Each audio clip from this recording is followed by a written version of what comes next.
Let's stand for the Pledge of Allegiance. I pledge allegiance to the flag of the United States of America and to the republic for which it stands, one nation, under God, indivisible, with liberty and justice for all. Okay.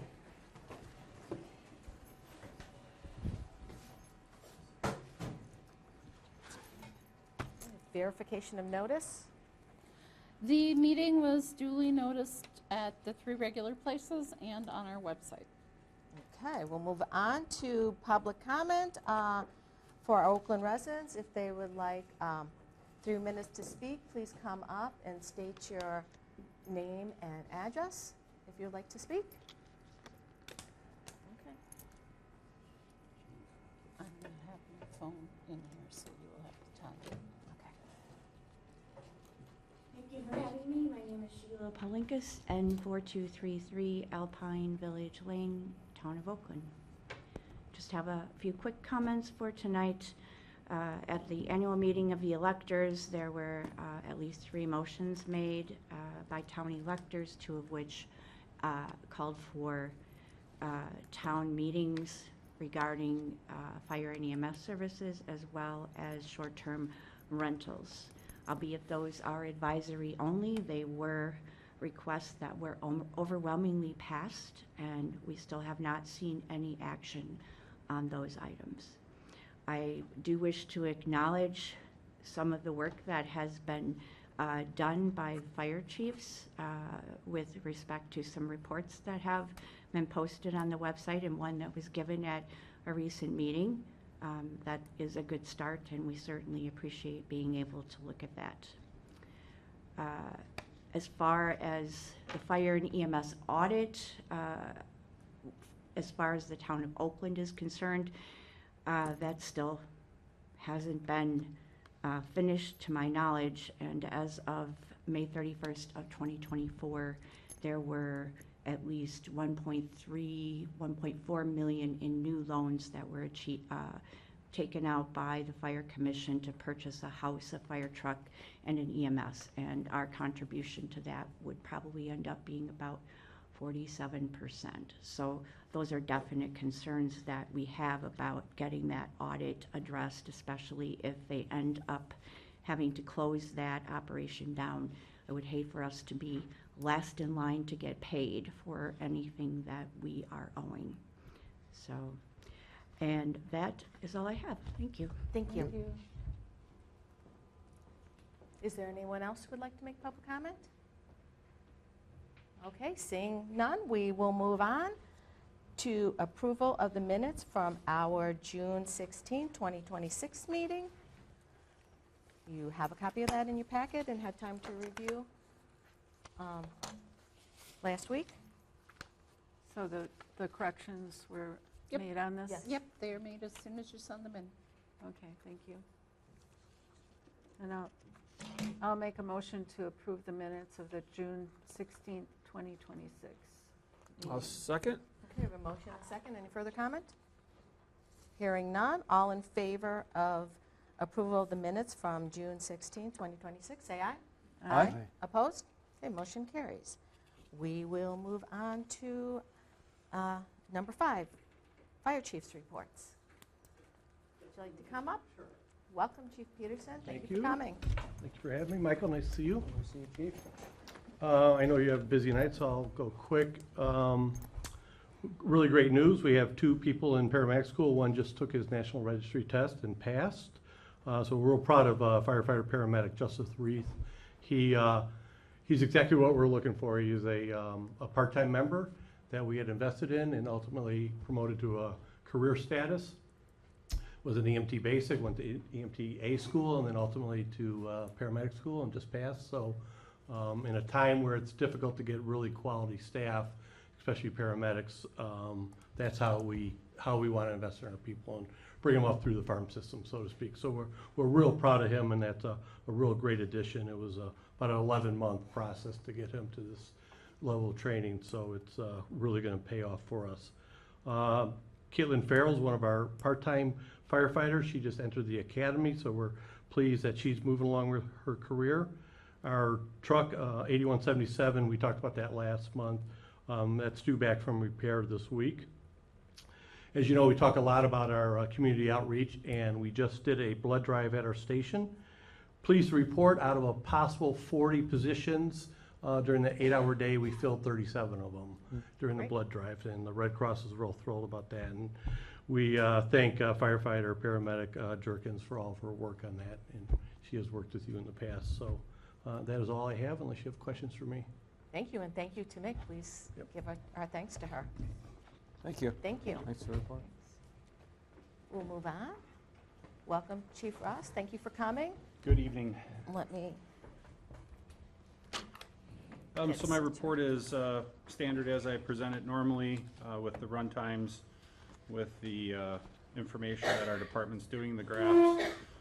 Since we've got a little bit more to dive into mine, I'll be kind of brief on everything as far as the actual report over it goes. Basically, our staffing is staying pretty stagnant. When people are leaving, we're getting a couple to replace them. We did discuss with our staff that it's not necessarily a requirement, but we're looking for them to strive to hit 20% of all responses. If that happens, that really should drive our average from the 8s and 9s per call upwards to about 10 to 11. So we're hoping people jump on board with that.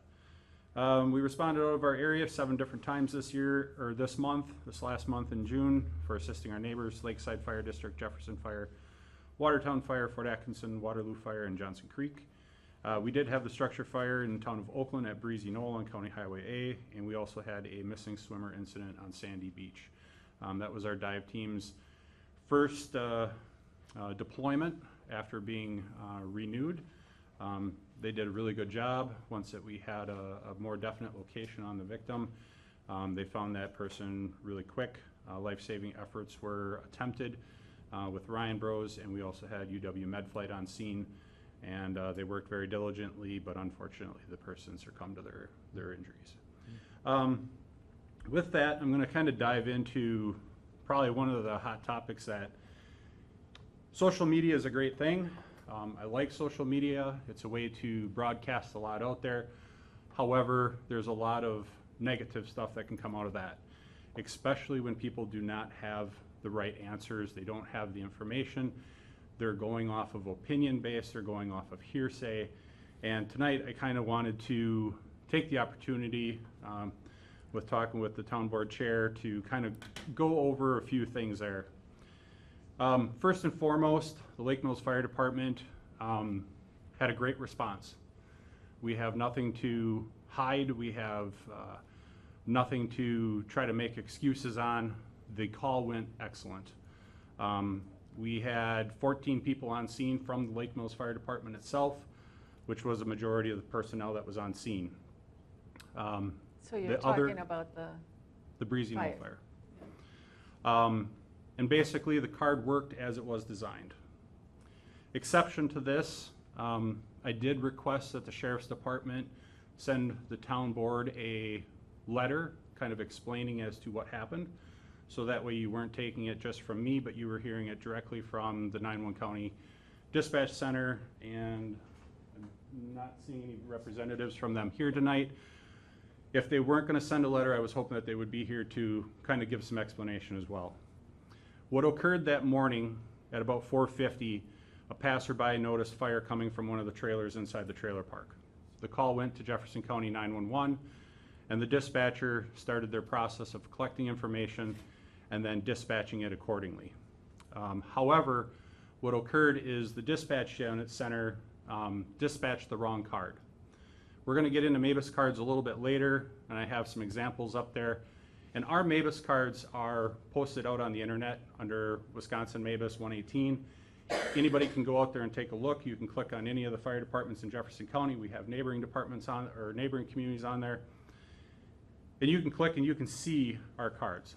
And one of the biggest misconceptions that's out there today is that the Lake Mills Fire Department will not work with Cambridge Fire. And I'm going to show you tonight that that is completely false.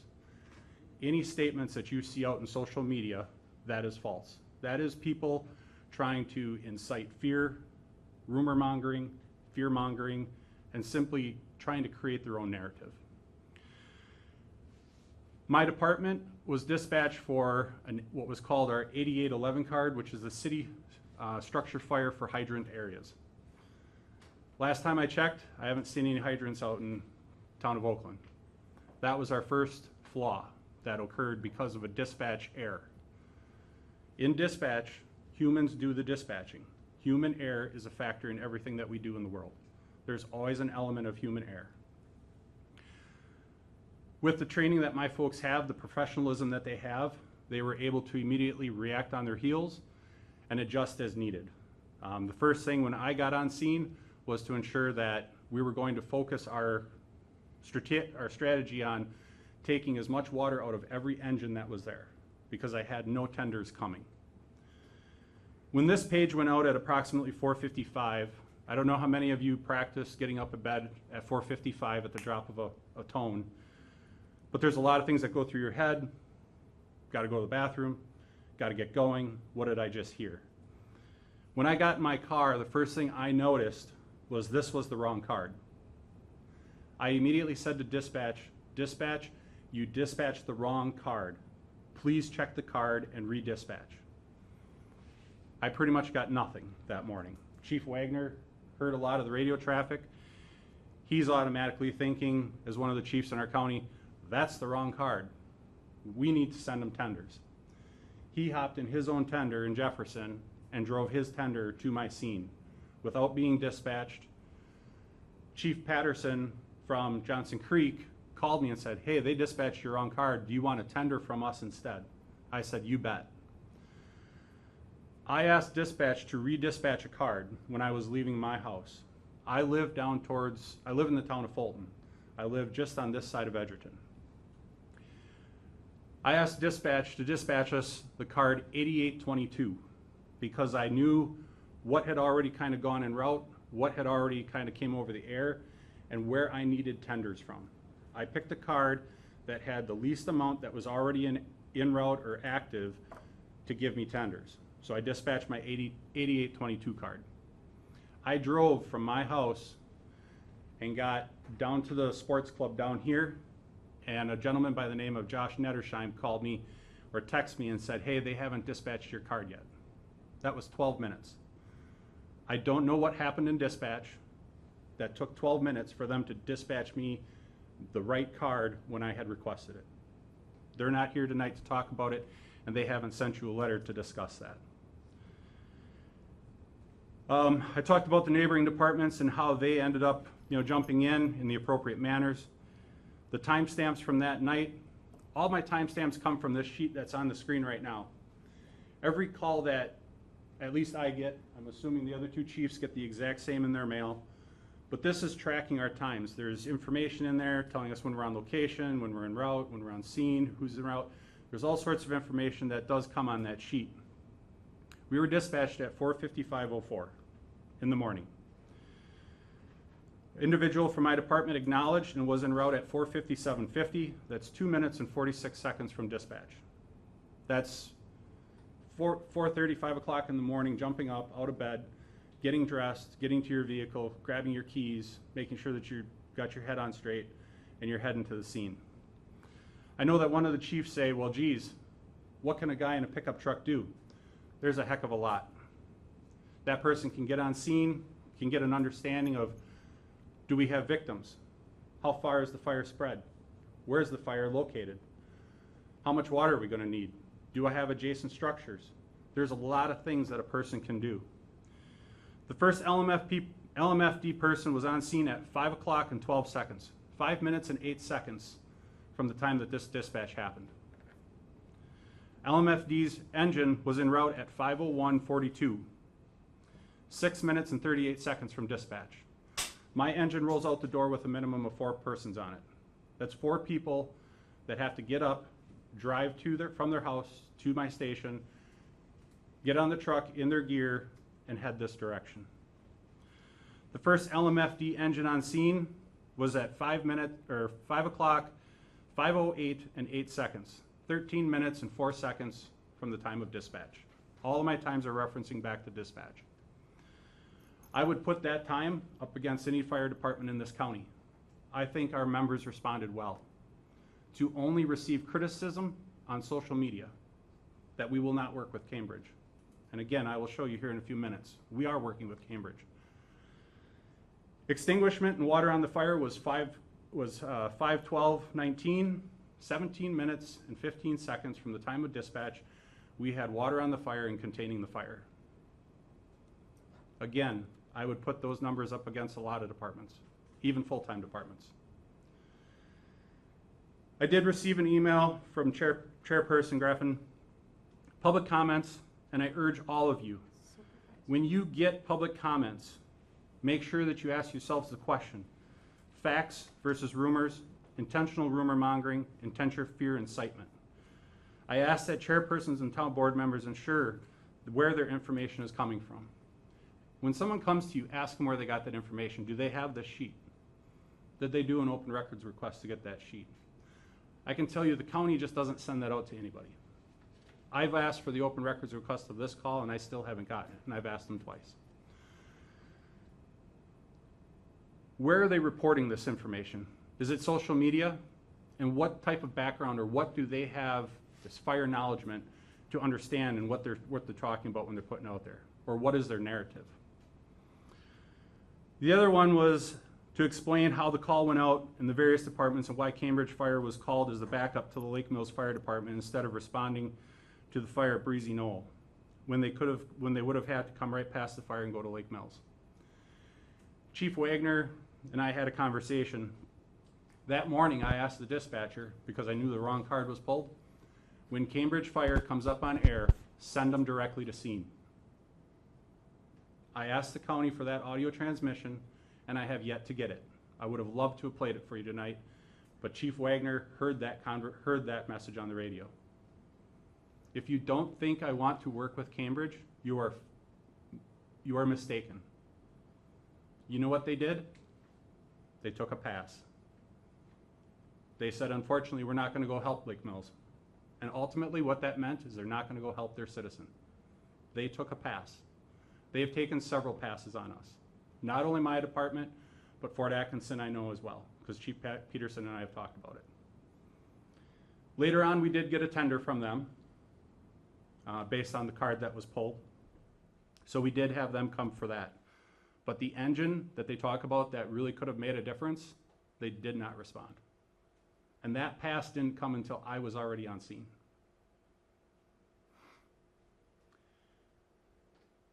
Let's go over to a Mavis card and we'll kind of take a look at those. This one? Yeah, and I know it might be hard for people in the back to see, but again, anybody can go on Wisconsin Mavis 118. You can take a look at it. They're all out there. That was the card that was pulled, and if you notice, there's no tenders on there. And indeed, it does have Cambridge going to my station. Just because we have a fire in Oakland, Astalon, Milford, Waterloo, down in Jefferson, doesn't mean that calls in my community stop. That's why we do backstaffing. So those are the individuals and communities that were responding to this fire. If you want to scroll down to 8822. Can you just open it up farther, Laura? Oh, yeah. Okay, just give me 1 second. Right in the middle on the top, or you can blow it up. Yeah, this here. I mean, just on the, what would you say?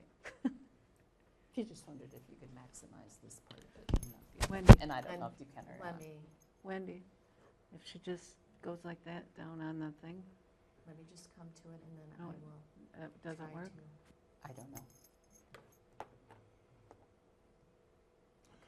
So 8822. I'm just trying to get rid of, you're asking me to get rid of this, and typically I can do that, but for some reason with this, this particular, there we go.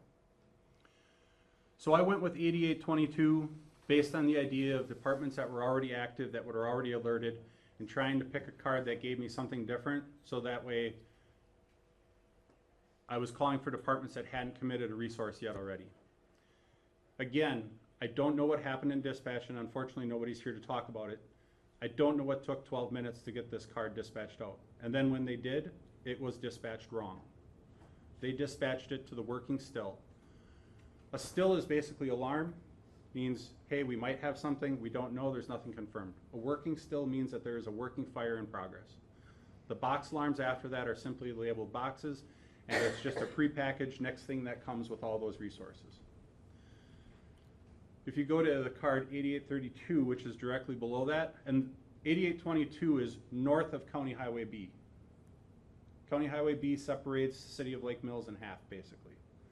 So 8822 is designed for fires in a non-hydrogen area north of County Highway B.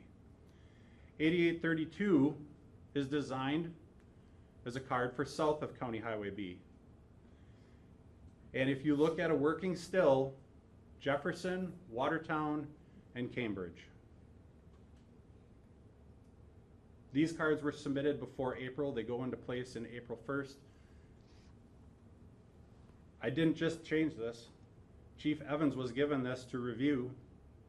They know that I have them on my card. This, in a sense, was based off of what used to be was our Oakland card for structure fires. The city of Lake Mills wants to work with Cambridge. If this card would have been pulled, that is the information that would have been dispatched. I do not sit in the dispatch center. I can only make requests from my vehicle to the dispatch center to dispatch the right card. There are some changes. This Jefferson County Dispatch is making some changes. They're going to go to where we make the call. So that's going to be now on us. The onus is going to be on us. So that is a change that is coming. However, that will start to delay resources. Because somebody from my department, if you notice the acknowledgement and en route, was a couple minutes, almost 3 minutes. That's going to be 3 minutes before the rest of that cavalry is coming to that scene. So there is going to be a delay. However, this should get the right card coming, and hopefully that does make differences. I can tell you at Breezy Knoll, that night, that fire, we contained it well. That fire was well into the other properties even before we were even dispatched. It was starting to create damage on it because of how close they are. Setbacks are the only things that would really create a difference in that situation. So I don't know if the board has any questions on cards, or I can tell you how I create my card. I won't speak for the other two chiefs.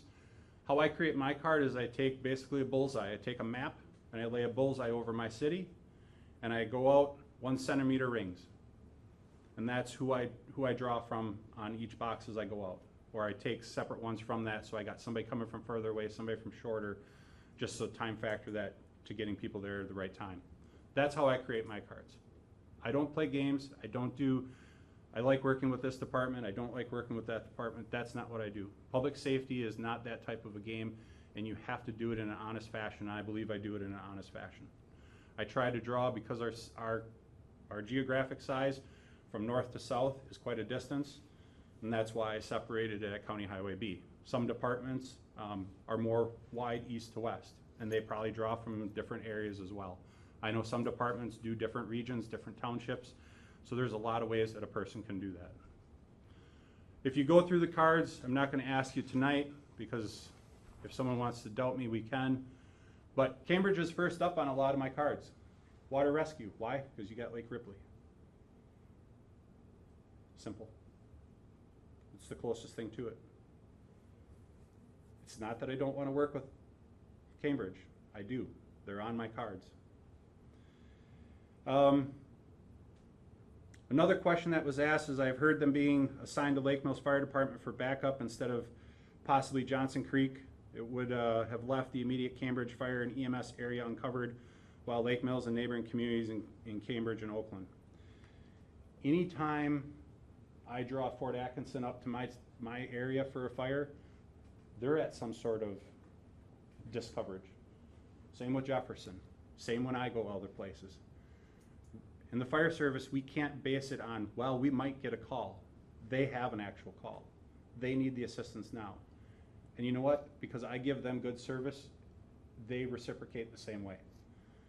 So whether you call from somebody from Johnson Creek, Cambridge, Waterloo, Marshall, Sullivan, Rome, we're all giving up something to help out our neighbors. And that's truly what the fire service means. You know, there's many factors that can affect response times. Our departments rely heavily on volunteerism. Chief Peterson has a large portion that is full-time, but he also does have part-time and paid-on-call members. And I can tell you right now, you'd get an excellent response out of Lake Mills, but the unfortunate part is they're up training in Waterloo tonight. We do train with our neighbors. I can tell you in the middle of the day today, we did have a call for a power line wrapped up in a semi. I had 9 personnel that showed up. I put those numbers up against any department. I think our department turns out well. There's a day though that's coming when somebody's at a graduation, at a birthday party, a wedding. We all have jobs. My department all has jobs. They're working in Madison, they're working all over, they're working in Stoughton, some are working down in Jefferson. There's days where my city is pretty bare. But that is the options, that is the choices that the cities and the towns have made. I would love to promote and go full time. But the problem is, even if you have 4 or 5, that doesn't mean that you're going to guarantee coverage. Chief Peterson could have 2 ambulances out and that leaves you 1 person in station, right? What does 1 person in a station do? Not much. So there's always that chance. So you will never see me talk about or criticize another department on run times. I've got a file right here. It was an open records request that I did into Dane County. The numbers are for me to know. But I can tell you what, I wouldn't be coming at Lake Mills about numbers. But I'm not that guy. I'm not an unprofessional person to do that. Because I know the next day that could be me. That could be my department. So there's a lot of things in play when you run a volunteer department. Just because the department's closer doesn't always mean it's going to get there faster. I base a lot of stuff on shoot times. When the town of Oakland came to us, I worked with another chief to develop a mapping to saying, if you're looking at the 3 of us as your public safety, where is Fort Atkinson best to serve, where's Jefferson best to serve, and where's Lake Mills best to serve? And we did that based off of a built-in shoot time. And when I say shoot time, that is how long it takes from the page to get people in your station and then to respond. And that is how the town of Oakland got broke up. So just because a closer department doesn't mean that that department's going to get there any quicker. Why? Because they might not have staff available. They might already be out on calls. It might take them longer to assemble personnel. All depends on where the paid-on-call member lives to the station and are they home. Some people will always naturally have a greater response time. There's people in the city of Lake Mills that get excellent response times. We had a fire just across the street about 2 years back, and he had excellent response time. Why? Because he built his house, or this fire station was built right across the way from him. But there's also city residents that live 3 minutes away. So somebody is always going to be closer, somebody's always going to be farther. It's just a part of how the response system is. If you want to go to the other Word doc.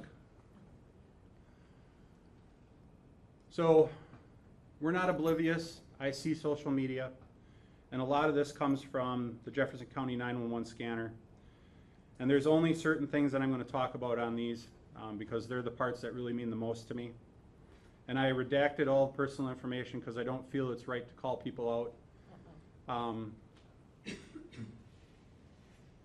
don't know what happened.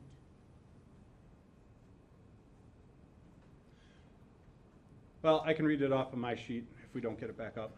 The first one is a statement of lake full of $1 million homes. Where's all the tax money? Fire equipment donated by Matt Kenseth. Not all, but a fair amount. Apparently, the town of Oakland got divorced from Cambridge Firehouse, so Oakland has to wait 30 minutes or so. There has not been a call here that has been close to 30 minutes. Not one remotely close. That was on Facebook? Yep. And I'd love to share the names with you so you could, if these are the people that are calling you and questioning you, but I'm not that type of person to call them out. I'll call out the comments because the comments are social media, they're publicly posted, and they posted them as so they chose. The next one was a little history behind it. Person called for EMS. EMS gets there. They're dealing with the person. Person doesn't want to go. Person wants to go. And it's going to be a little bit harder to get them out of the house. So the person decides that they want to go. and EMS calls for assistance from the fire department. And the comment was, if that was them coming now, wow, waiting 40 minutes. Hope the laceration wasn't that bad and hope you're safe. 40 minutes. The good part is the Jefferson County scanner person had our back and put out there. Ambulance was on scene in a few minutes. Engine was requested to assist after EMS was on scene and with the patient.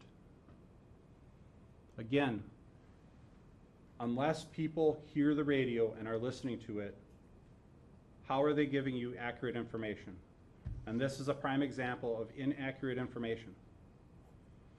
They didn't understand why that engine was coming through at that time. The next one, a family with children attending all 3 Cambridge schools lost their home this morning in a devastating fire. How many more emergencies like this need to happen before people speak up and demand change?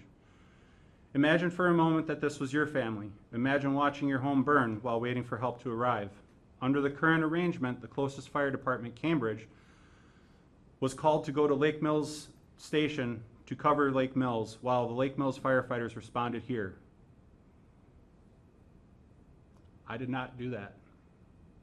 My fire department did not do that. The town of Oakland did not do that. It was a mistake, a human error in the dispatch center that caused that to happen. No matter who you have as a service, if dispatch makes a mistake is a mistake, and it could cause delays. Meaning that the Cambridge firefighters would have to drive past this burning home on their way to the Lake Mills instead of responding directly to the emergency scene. If they would have came on air and gone en route, they would have been directed immediately to the scene. That was my request to dispatch, but they chose not to. When seconds matter, response times matter. Families deserve to know that the closest available firefighters can respond immediately when tragedy strikes. My dispatch cards, my MABUS cards, have the closest firefighters responding. Again, this is misinformation. In the event of a house fire, we do not have hydrants. Water tenders would be needed to travel to Lake Mills to refill and then return to the scene. Including travel and refill times, a round trip would take approximately 30 minutes. Again, misinformation. I've got a high capacity well that sits no more than 3 miles away from here by the way the crow flies. That's approximately the same distance for me to get to a hydrant from this location. Again, some houses are closer, some houses are farther away. I'm surprised that it took me to take a look at the town of Oakland and say, why don't you have a dry hydrant? It's something that we're still exploring. We've talked about putting a high capacity well here. These are all conversations that we can still have and do. But when we're talking about water supply, if we can tap into the lake, that's one of the closest things, especially in those, as they state in here, the extreme narrow roadways for us to get around. The other one is the town of Oakland contracted with Lake Mills, Fort Atkinson, and Jefferson Fire Department when they left the Cambridge Fire Commission. Lake Mills Fire Department is not using Cambridge Fire for auto aid and mutual aid when there are fires in this area. It's false.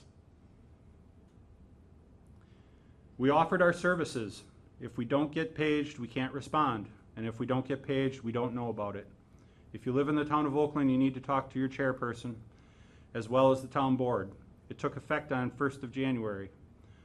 When a call is placed, it shows on a map that it has the district outlines on it and the dispatch tones for the fire department of whose district it is. In Cambridge, we have an agreement with Deerfield that if there's a structure fire in either of the districts, the other one is automatically paged with an engine to assist, and it could be called off if it found out not to be too serious. Lake Mills will not do this. For the life of me, I can't figure out why. All we want to do is help our friends, family, and neighbors. In Jefferson County, when smoke and flames are noticed, it automatically is dispatched at the working still. That is the same thing as an auto aid system in Dane County. The night of the Breezy Knoll fire, these 2 departments were dispatched simultaneously with us. We do these things. It's sad that this misunderstanding is out there. It's sad that this misunderstanding is being used to incite fear, to produce rumors and ultimately to create a narrative. I'm here to answer any questions that you might have. Thank you, everything, Chief Russ.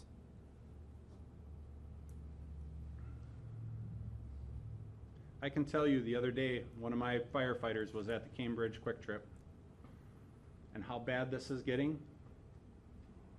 A person thought they were taking a photo and somehow immediately tagged in Lake Mills because they knew he was a firefighter on the Lake Mills Fire Department and wanted to know why a pervert and pedophile was taking pictures of her and her daughter.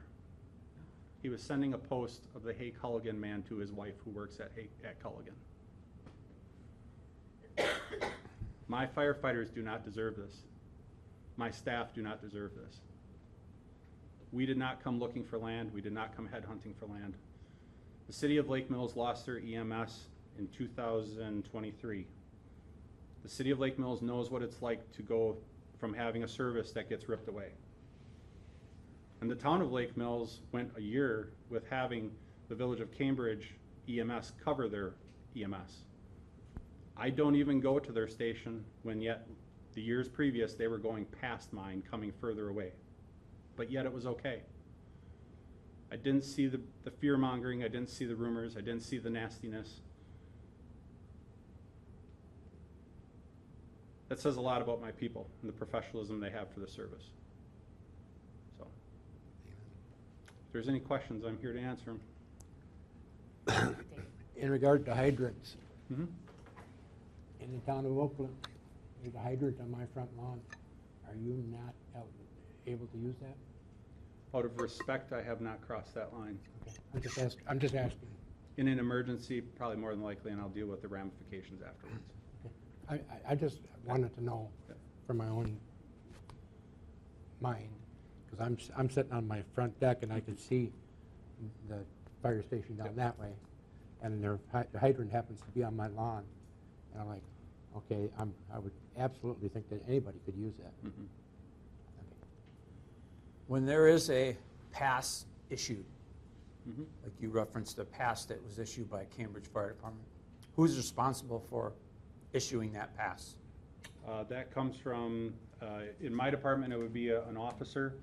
If an officer's not there, it'd be his next senior firefighter, or it could be one of the chiefs. If either of you would want to answer how your department would take that pass. Would that pass be on record somewhere? Yes. Yes. Okay. Thank you. So what is the ramification then of having another department take multiple passes, particularly in a row, and what does that potentially imply about that service or having mutual aid throughout the area? Yeah, I think this might be a great time for Chief Wagner to address it as the division president. So. Okay. Thank you. Thank you, Chief Russ, we appreciate it. So, Chief Ron Wagner, Jefferson Fire. While I have some of your territory, that is not the reason I'm here tonight.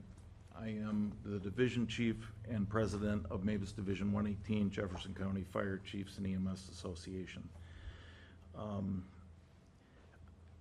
Unlike Jason, who tolerates social media, I don't. I believe it is part of the demise of our society, and I have a very strong opinion about it. And in terms of sparing names and the innocent, be thankful you're not dealing with me tonight on that topic. I would like to educate you a little bit on Mavis, Wisconsin, and how Mavis is promulgated throughout Jefferson County. It is consistent throughout the state, but I'm going to speak to Jefferson County specifically. It is I'll take you back to the Mike Holmgren era of the Green Bay Packers. Mike Holmgren was one of the first coaches that pre-scripted his first 15 or whatever it was plays. A Mavis card is the pre-script. We have the opportunity to pre-script chaos sitting in an office and a conference room with all of our neighboring chiefs. After you've had the opportunity to have an experience with your card, you learn the mistakes that you've made, no different than Mike Holmgren made when he saw the mistakes he had made. Annually, then we have the opportunity to modify our cards. You don't get to do it throughout the course of the year. This is a one-time event. Annually, all of the chiefs come together, and we sit in the room at my station. We call it the Mavis Card Party. Historically, it has been held in September. And we go and set up tables all around the room, and departments all can sit together, and we can go from table to table and say, hey, can you give me this? Can you do this? I want you guys to do this. Can you do that for me? Yeah, no, I can't. Before that interaction begins, I facilitate a document up on a screen that we go through department by department's resources. And what do you have and what don't you have anymore? What can you give, what can't you give anymore? And then we break down and go into our rooms or into our tables.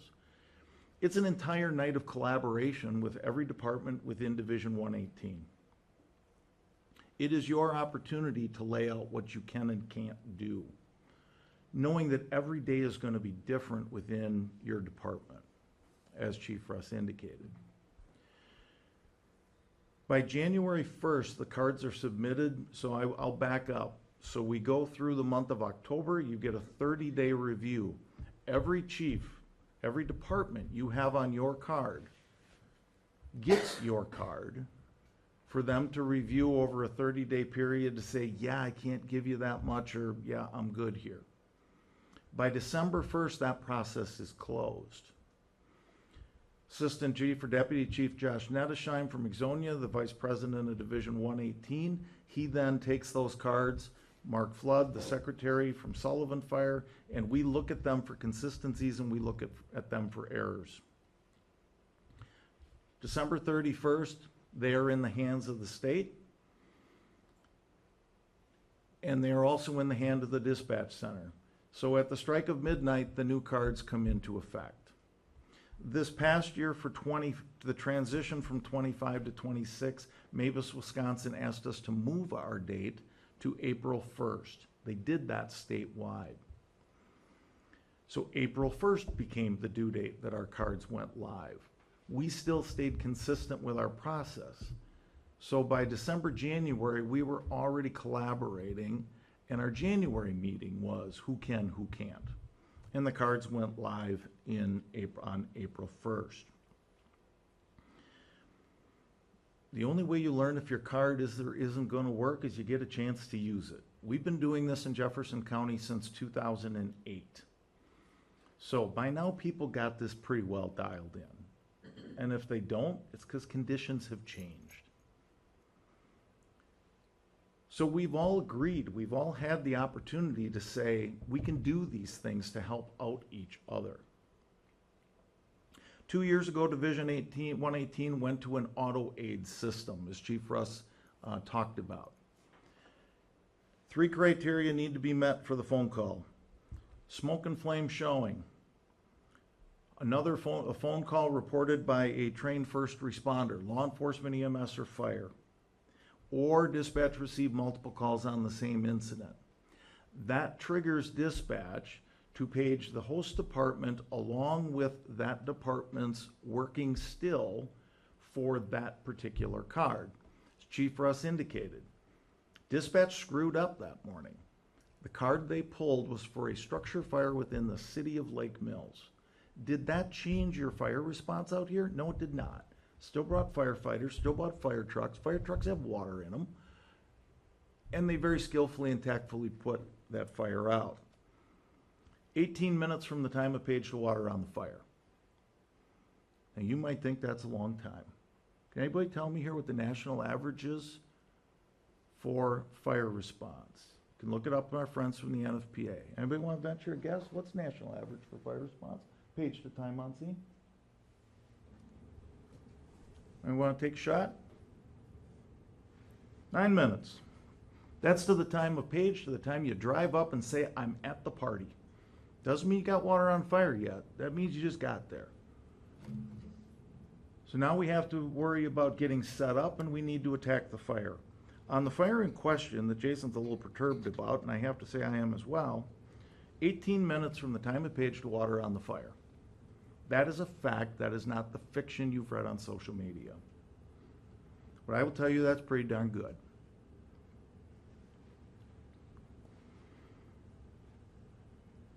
You asked about a pass. If you do not have resources in your station at the time of the call, you are given the opportunity by Mavis, Wisconsin to say, I'm going to take a pass. I can't fulfill what I've said I can do. I don't have enough people here to protect my city and also provide you assistance. But keep in mind, every day is different, but we've also been at this for quite a few years and looked at what can I really think I commit to and what can't I commit to. This isn't a new process. So I'm going to reference the call I had on Saturday. I had a working barn fire outside of the city of Jefferson. It was called in at the working still, card 8412. That brought along in the auto aid process 6 other departments. While I was en route, I requested the box alarm. I could see the header from my house. As soon as I pulled up on scene, I requested the second alarm level. Due to passes, we exhausted the card all the way through the 5th alarm level. We had a host of passes which took us through the 3rd, the 4th, and the 5th. Dispatch notified me, Chief, you have exhausted your card. Now, if you would like to bring 8412 up here, you're going to see that's a pretty full card of fire resources. At the end of the day, I had 14 tenders on scene. I had Pewaukee Fire Department sitting in my station for station coverage. Had Western Lakes Ambulance in our station for station coverage, which did respond to and handle a EMS call within the city. And Janesville Fire had firefighters on the scene a couple miles north of Jefferson. This is a global reach, local touch, global reach process. So when we start getting into discussions of we're not going to help our neighbor or we don't have auto aid agreements, that comes from a position of ignorance. This is a program that has been in place in Jefferson County here since 2008. It works well. I am very proud of what we've accomplished here at Division 118. I go to Southeast Wisconsin Mavis meetings and listen to neighboring divisions struggle, and we don't have those struggles here in Division 118. Everybody works very well together. It is a team environment. Tell you how well we work together? Chief Peterson gave me his pen because mine died tonight, so he can't write down anything we're talking about. Okay?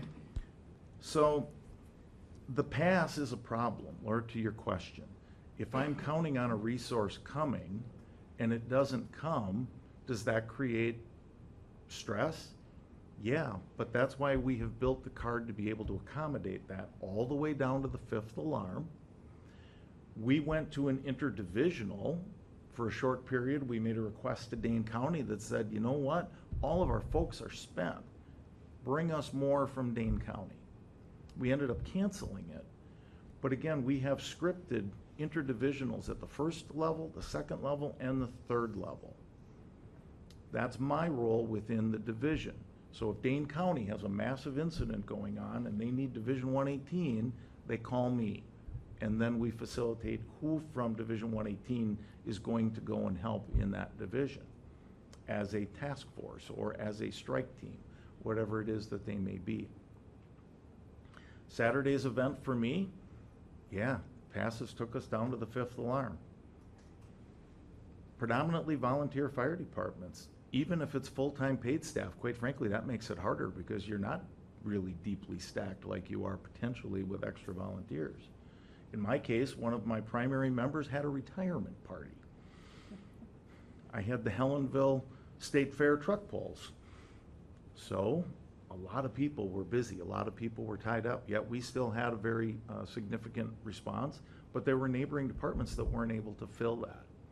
But that's why you build your cards to be able to accommodate that, and if you exhaust it, we have the interdivisional to bring in more resources for that. It is a very well planned out and scripted program.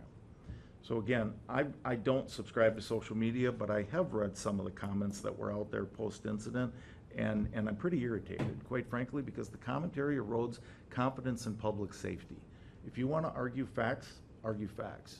If you want fiction, go write a book. very frustrated on what we saw. One of the other things I want to comment, because Chief Russ doesn't have what I have. So y'all might think that he has everything, he didn't have it all. Time of page 453. 0500, 37 seconds, dispatch from 8801, be advised you pulled the wrong card. It was to be 8822 that was to send Cambridge to the scene. If Cambridge comes on the air, send Cambridge direct to the scene. That is the transcript of the radio traffic. I'm not throwing my friends in Cambridge under the bus. I'm not doing that. Joe Evans and I have had a really good conversation, and you know what? That morning, they didn't have the horses in the barn. It is what it is. Jefferson could be in the same boat someday. But to throw another department on the things that I've seen under the bus and call them incompetent and incapable and long response times is just a statement of ignorance. Especially when I can tell you what the national averages are, and I can tell you water time on a fire. I have another job besides this fire world, so I can speak to this from a more educated position than just my fire chief role here in Jefferson.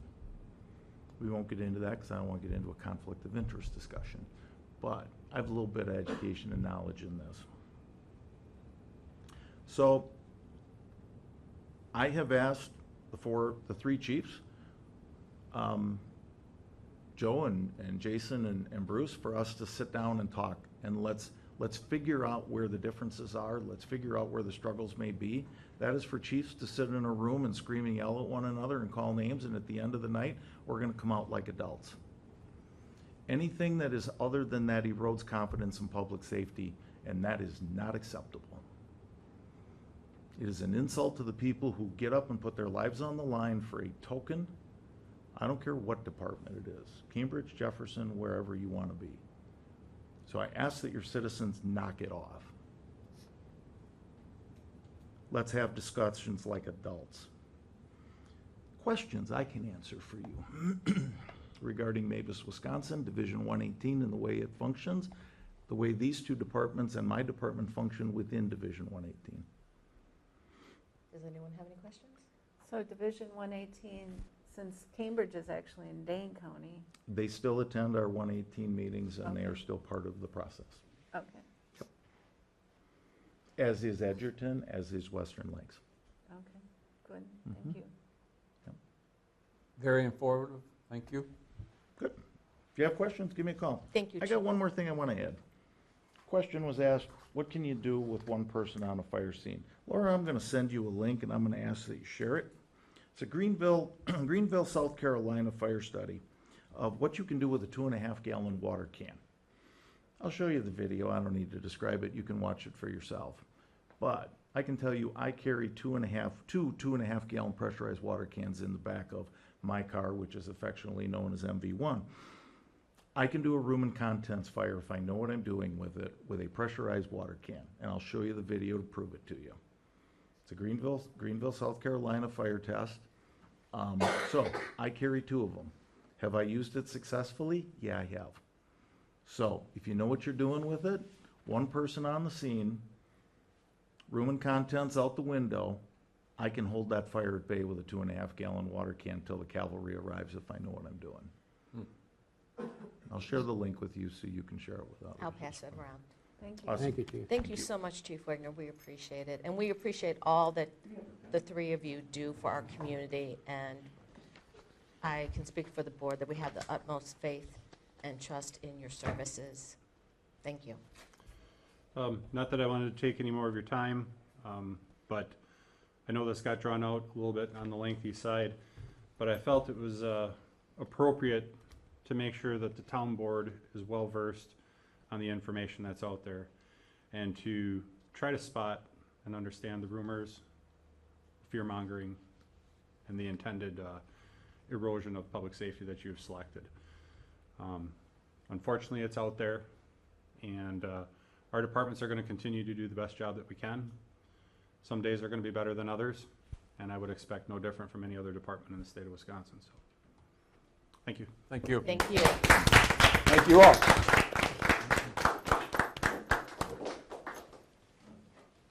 Okay.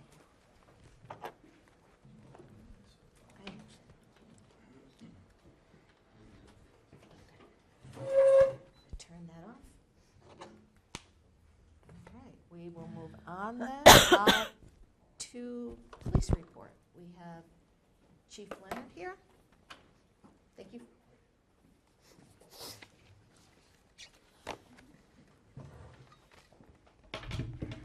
Thank you for coming. Hello. First of all, I want to take the time to thank the chiefs that are here from each of the fire departments.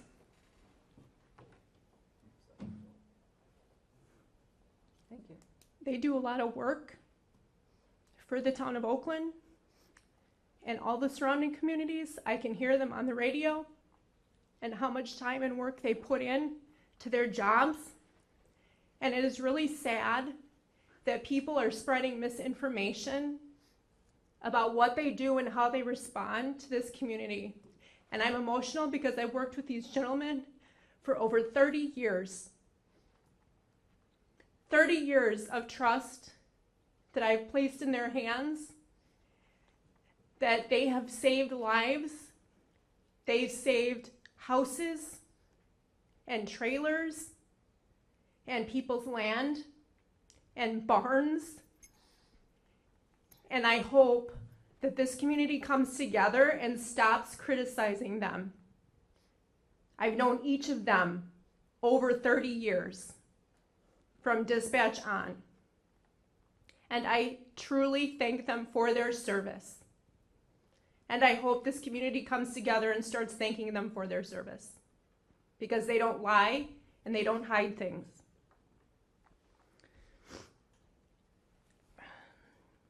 On that, I will move on to the police chief's report. I'm happy to say I have 8 officers part-time for my department.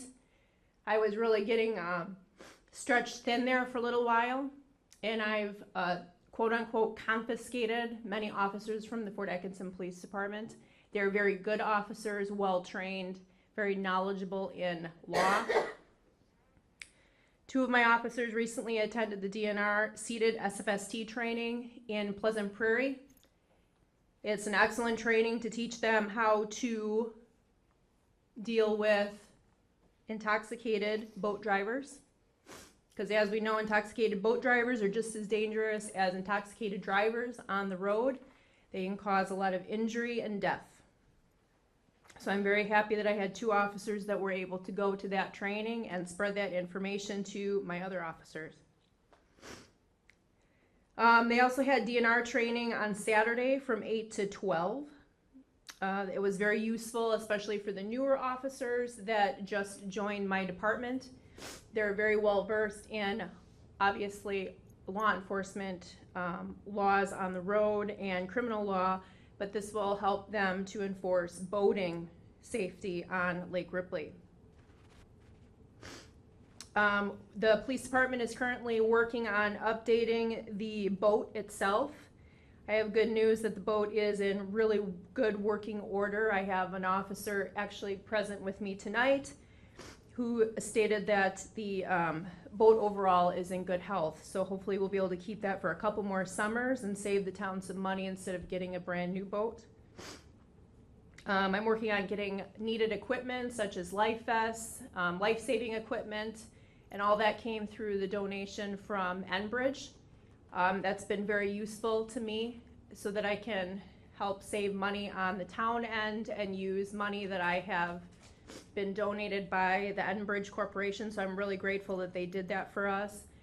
That includes things such as rescue discs, which are items you can throw out into the water to save somebody if they go overboard, life jackets, first aid equipment, which is very important. You know, lots of stuff can happen on a boat: cuts, scrape, laceration, people going overboard, getting hit by a propeller. So they have those items that are available to them now on the boat. The boating officers are putting in a lot of hours in learning. This is a learning year for us, especially with inexperienced officers on the water. So far, they put in over 122 hours between training and boat patrol, which I'm very happy about. It was a slow start at the beginning of the year, and that's just getting everybody up to speed and up to date. They're going out at various times too. Last year, they mostly went out on the weekend, Friday, Saturday, Sunday. I have had complaints from citizens about slow no wake issues in the morning hours. So I do have officers that work a second shift job full time.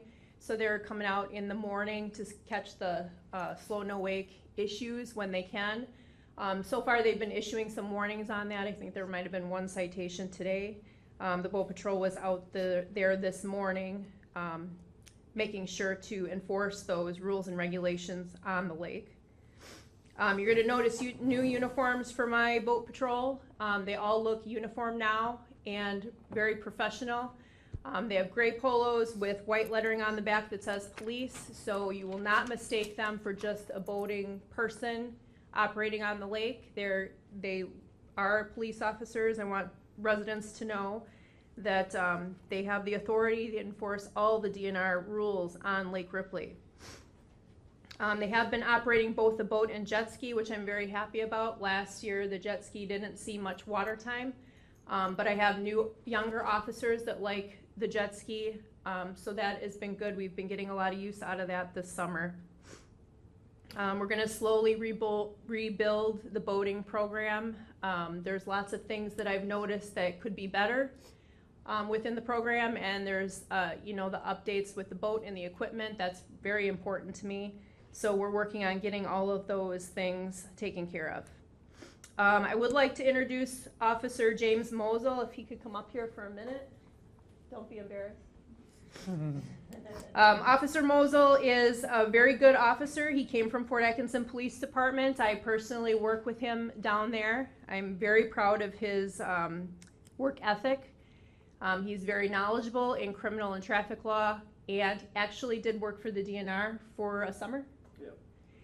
So he is knowledgeable in DNR too, so he should be a quick train on the boat. So Nice. if you guys want to introduce yourself to Officer Mosel, I encourage you to do so. Thank you. Thanks. Thank you. Welcome aboard. Thank you. Like I said, he comes with a vast knowledge of law enforcement related training and DNR regulations. He knows that stuff. And I also been in talks with the DNR, Nick Webster, who is just southeast of us, and Alex Brooks, who is familiar with this area. Both of them are going to come out and help our officers too, to help them brush up on the DNR regulations. So does anybody have any questions from me today? Thank you. Yeah, thank you for all the extra effort on the lake. Yes, you're welcome. I saw Thank the you. uniforms today, Vanessa. They look very good. They had their hats on and they had their shirts on. They look very good. They Yep. did. Thank you. Thank you. Thanks, guys. Thank you.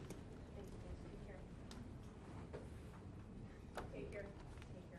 Hey, Wendy, Yeah. could you take the key off your wrist? Oh, I'm Like you're sorry. a jaywalker. Nope, I'm sorry. It's okay. I had to get into the vault and I didn't want to accidentally leave it in there and get it locked in, so sorry. It's okay.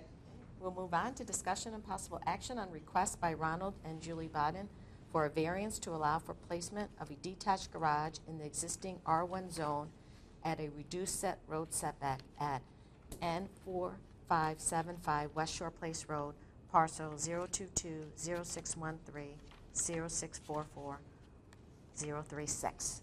Why don't you come up? Thank you for coming. So, Mr. Baden was present at our last planning committee to talk about his request. So would you like, you all have a copy of it here with some maps. Would you just like to talk about why you would like this and what you would like to do? We basically are looking for variance because we want to place our garage between two very large oak trees. We also want to keep it in line with the other two garages to the east of our property. They, from what I understand, also had to have a variance where their location is. So in the documentation that we provided, we have a setback issue from the highway. If we move it back to where the actual requirements are, it would be basically attached to my second story of my house, and because we have a steep hill grade behind it. So this is why we're looking for the variance, to move and shorten that setback from 18. But it will be in line with the other two garages to the east. There is no more properties to the west of us that are going to have any more garages, so we'll be the last one in that line of garages. to the 18. And then the access to 18 is already existent. There is no new access to 18. This is a shared driveway with my neighbor to the east of me, so as access to their garage. So we had a long discussion at the planning committee, asked a lot of questions about this, and the setback is about 130 feet per the county setback, but it is about 80 feet that you would like. Correct, yeah. Right, and the planning committee felt that since the other two homes were granted that variance, that there is precedent for this, and it would be in line with the other homes. So we approved recommending the variance. So the address is Shore Place Road, West Shore Place Road? That but is correct. It's actually on 18? It's correct. We have a driveway entrance on 18, but our mailbox representation is off of Shore Place Road.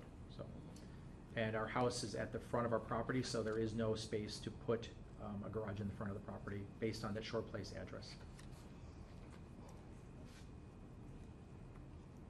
And we did confirm that they have the shared driveway with their neighbor to the east, so they will be accessing that. There's no need for a new access. They don't need to request that from the DOT. So that was something we were concerned about, but we've confirmed that it's a shared driveway.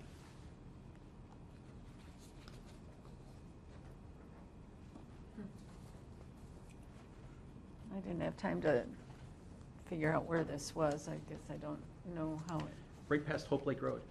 So if you come on into Cambridge on 18, you'll go past Hope Lake Road, and you'll have 2-3 driveways on your left-hand side before you get to a wooded section. Ours is the last driveway that's there. So, on the south side of on the road. It's not developed in there? It is developed. Our house is there. We have 2 or 3 houses. If you get west of me, then no, there is no development there. So, and I believe years ago they tried to get access to 18, and that was denied. So, I believe the DOT is not approving any additional driveways, but this has already been there because it's being used as a driveway today for other residents. So, okay, all right. I think I know where this is. I think it's the now. old Prefer property over there. What? Where Prefers lived. We would know historically more. Sure. Than, I think that's that driveway. Okay. Any additional questions? No. Yeah, there are photos in there as well as a map.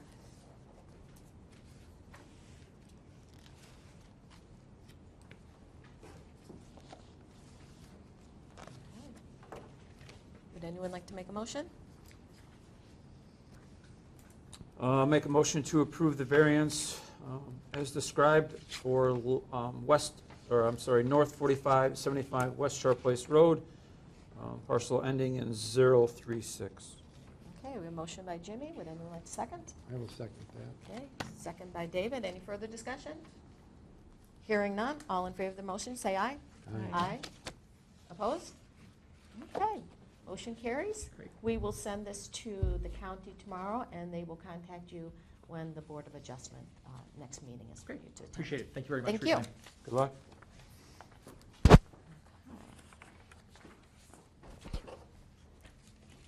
We will move on to agenda item number 8, discussion and possible action on request by VJ Davis to rezone from A1 to A3 to create a 4.6 acre farm consolidation around existing house and outbuildings at W8752 US Highway 12 from parcel 022-0613-1634000 and 022-0613-1613000.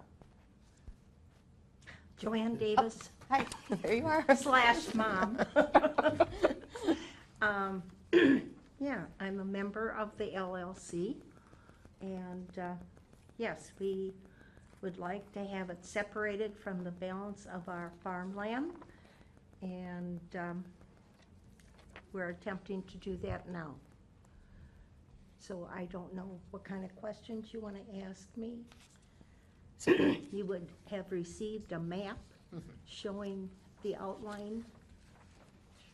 Right, so these are existing buildings, and it's a 4.6 acres that they would like to remove. Those buildings are existing, and you were planning on selling that to one of your... To our operator. To operator. And this is allowed by the county ordinance. I spoke with the county to confirm that this was the case, that this is allowed, the property will be as is, already existing. And A3 is appropriate, because it is agricultural.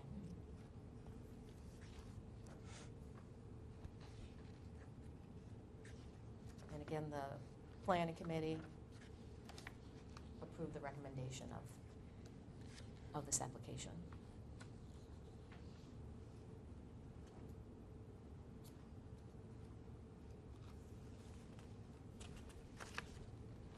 Any questions?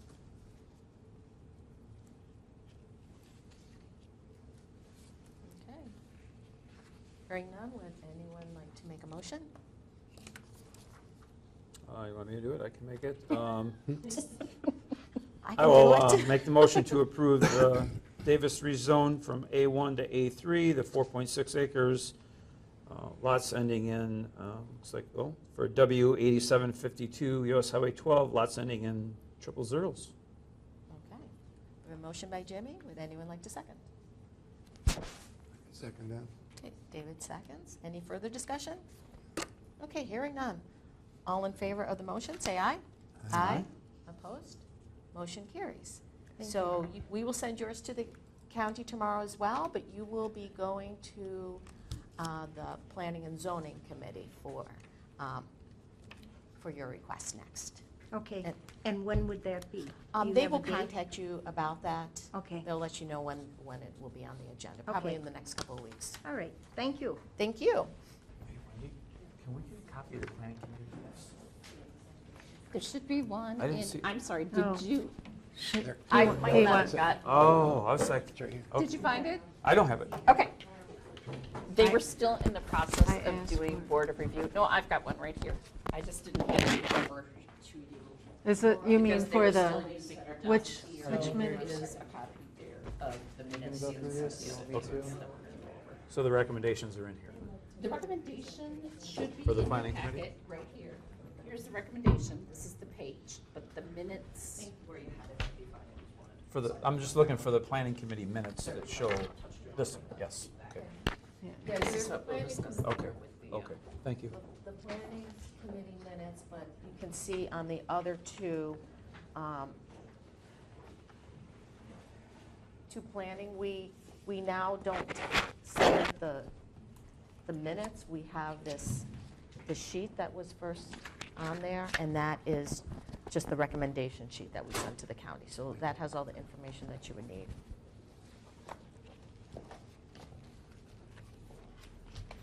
Okay. Thank you for coming, Peter. This is Peter Murphy from One Energy. Welcome. Hello. So I will read. Our next is discussion and possible action on request by Cornstead Farms LLC for conditional use to allow for a 6-mega dual-use solar farm in an A1 zone west of W8375 Hope Lake Road on parcel 022-0613-0322-000 and 022-0613-0323-000. And this again had gone through the planning committee a couple of months ago, and so we have in front of you, Peter will talk about that, and some other that was on your desk, the conditions that our attorney and One Energy had come up with, but we'll let you speak first, and then we'll go from there. Yes, thank you for the opportunity to present about the project. As Laura said, my name is Peter Murphy. I work for One Energy Renewables. I'm joined by my coworker Nolan Stumpf, who's behind me, as well as Adam Gussie, who's an agent for the landowner. we are proposing, as Laura said, 6 megawatt solar project, about 35 acres on Hope Lake Road. So I have a presentation, slides to go through. It sounded like Laura suggested that I walk through the presentation. I gave a presentation to the Plan Commission back in May, and then this item was tabled in June to this meeting. This is the same as what you handed out at the Planning Commission? Correct, yes. So I do have an extra copy of. And I have some more copies too if others Anybody would like to would follow like to. along. Okay.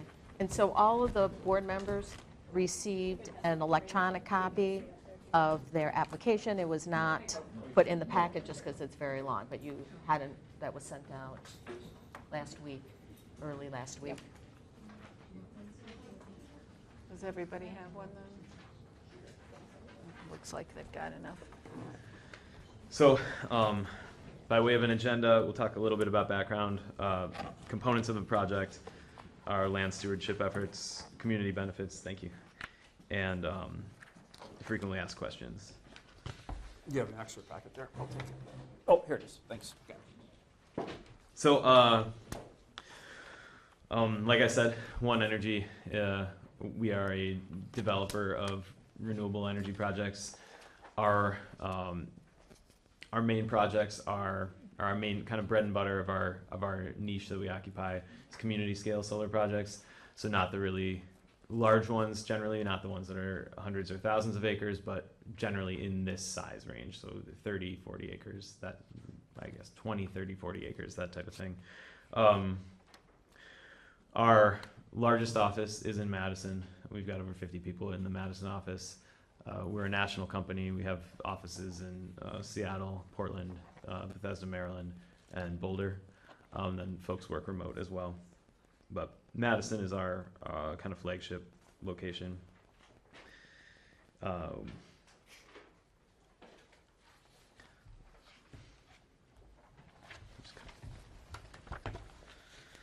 So we've, the next page, page 4 here, is a map of our Midwest experience. So you can see that we've got projects in Minnesota, Iowa, Illinois, but the lion's share of our projects have been in Wisconsin.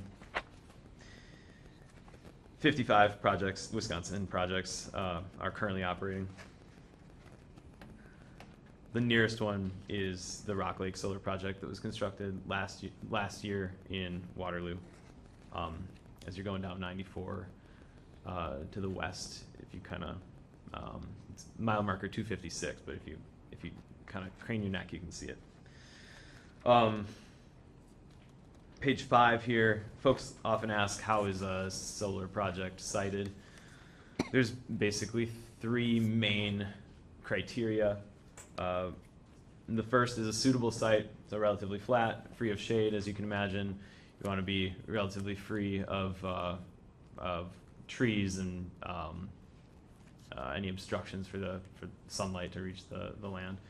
Want to have a depth of bedrock greater than 15, 20 feet or so. I'll talk about that in a little bit. Free of unfarmed wetlands, free of floodplains, any type of due diligence item that you would have for any development kind of pertains to solar as well. You also want to have adequate existing infrastructure. So generally speaking, along 3-phase distribution lines for projects like this. So this project would connect to the 3-phase distribution lines to the north of Hope Lake Road. So those 3-phase lines, they don't need significant upgrades. Basically what we do is once we have a site, we submit it to the incumbent utility. In this case, it's We Energies. They take 6 months to study the project.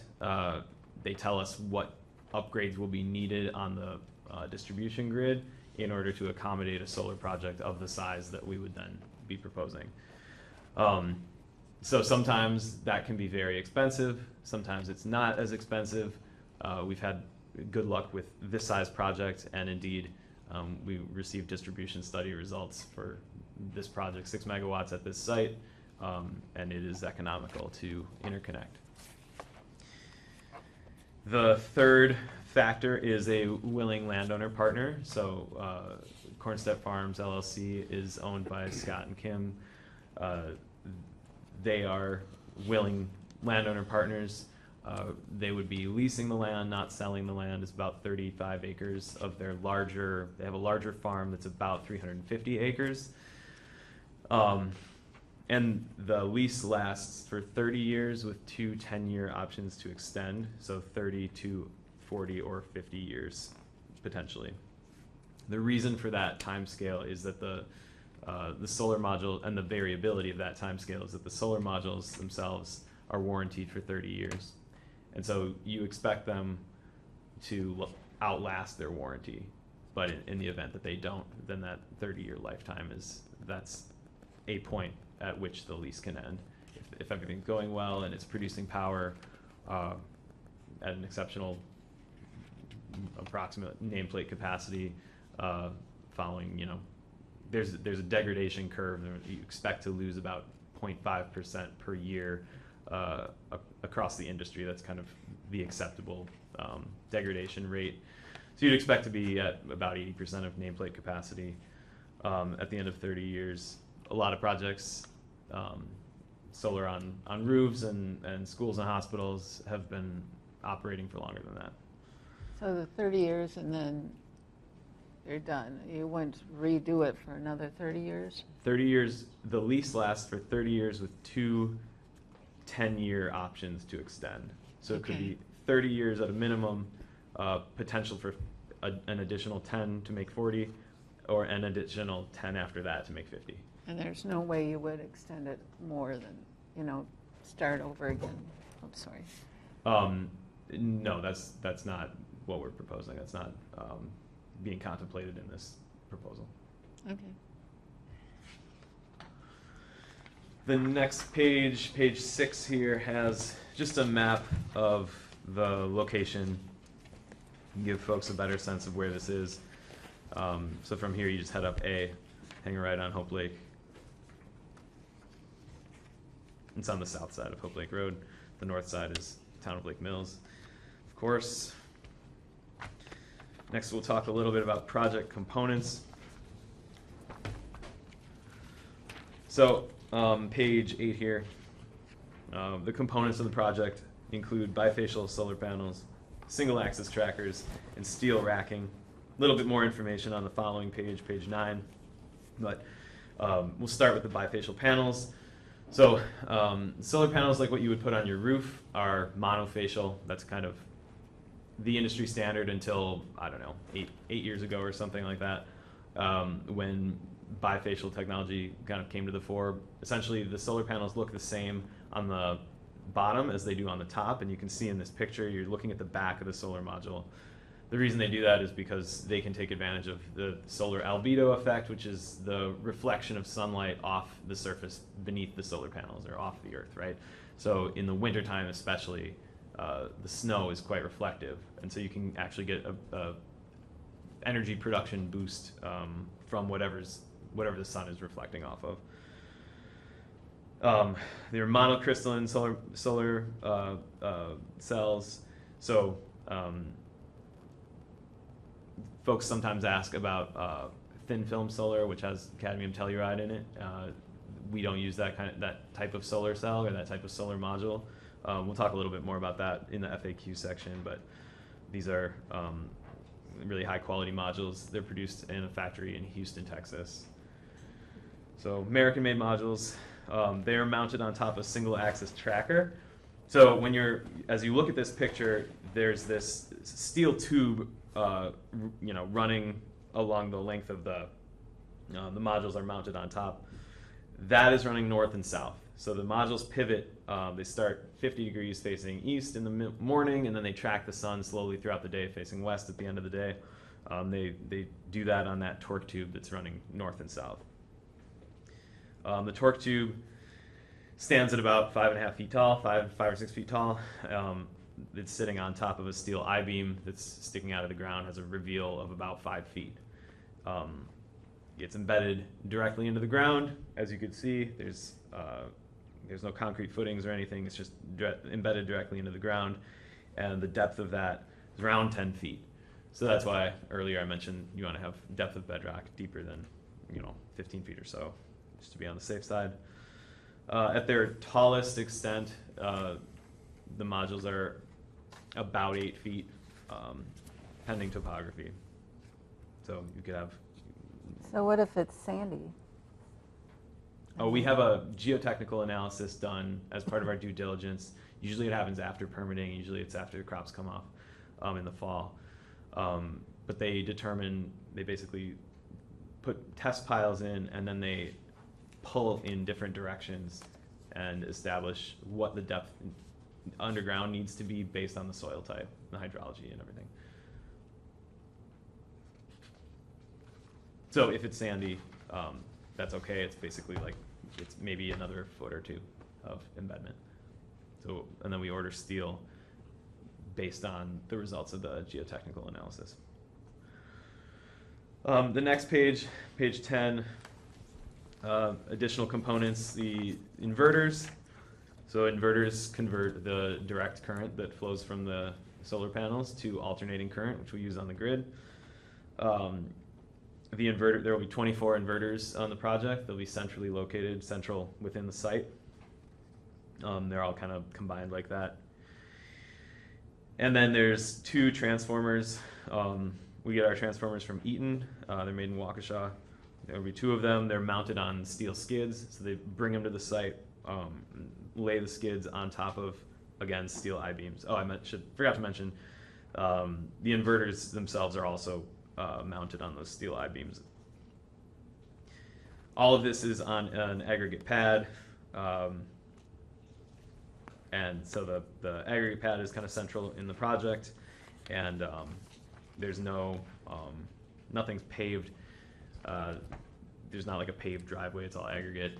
There is a pad-mounted switchgear. So if you look at our Rock Lake project that I mentioned before in Waterloo, you can see the main thing that you can see from the highway is this 5-pole meter structure. There's basically 5 utility poles within the site. And we are moving away from that to a pad-mounted switchgear. So all of that equipment will be in enclosures that'll be shorter in stature, and so it'll be basically more low profile, less visible from any roadways. The next page, 11, just discussing the fence here. We've got an agricultural style perimeter fence, also known as a deer fence, 8 feet tall, woven wire. Jefferson County on past projects has had us install that with the wider openings on the bottom for small furry critters to get through. So the openings on those at their greatest are 6 inches by 7 inches, and at their narrowest is 3 inches by 6 inches. So a lot of times you'll see small wildlife moving through the site, but it's basically just designed to keep deer and humans out, and it is a National Electric Code requirement to have the fence, the perimeter fence surrounding the site. The posts are wood posts, spaced about 20 feet on center, generally. And then the rest of the project, outside of the solar panels, throughout the solar panels, underneath, will be planted in native pollinator habitat, so native prairie. We've had good luck getting these established in this area and really throughout the state. This is one of our favorite things about these projects, the size of them. 30 acres of native prairie is not impossible to establish. Some of these projects are really expansive, really large, and it's hard to get the native pollinator habitat established. I've got a slide that talks through the process of establishing it. I'll get to that in a little bit. But basically, we also are talking with the landowners about having cut flowers as well. So they have a cut flower farm adjacent to the site, and they would like to have cut flowers in at least a section of the 30-acre fenced area. So we're working on that with them as well. So they would have access to get in and out of that fence? Mm-hmm. So, yeah, so native pollinator habitat throughout, except for an area potentially that would be cut flowers.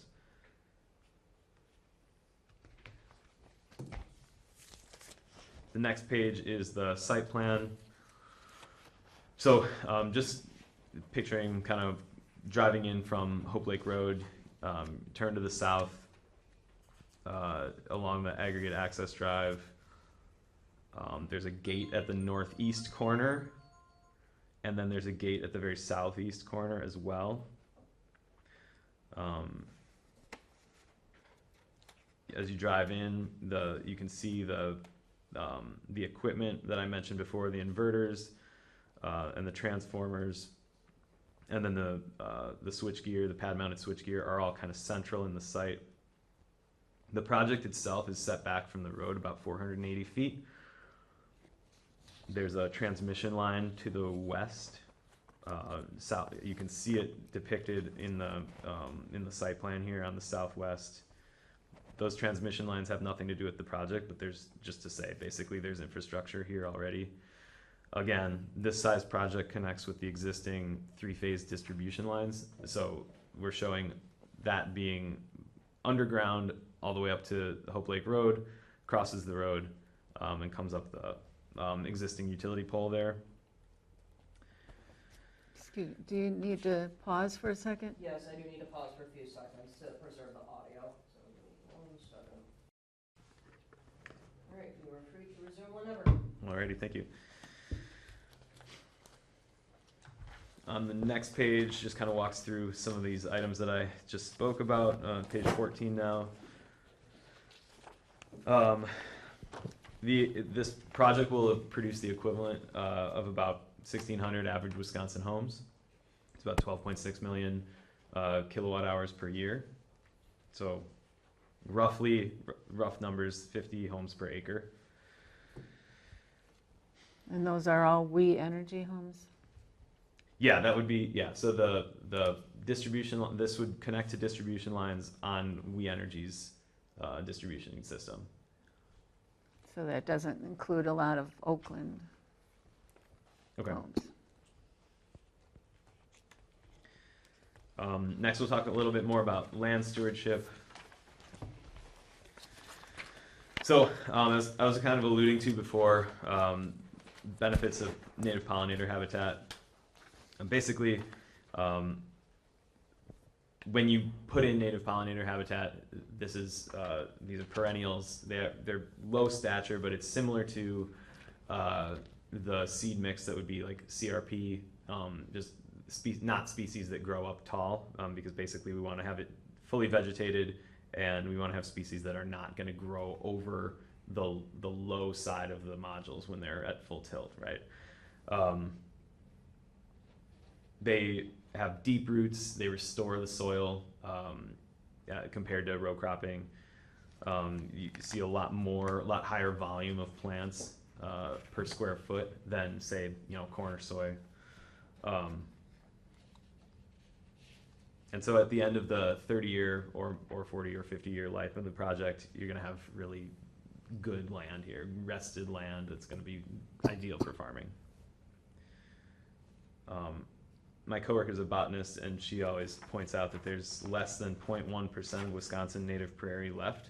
So when we plant native prairie throughout a site, it's got a conservation sort of habitat restoration element to it as well.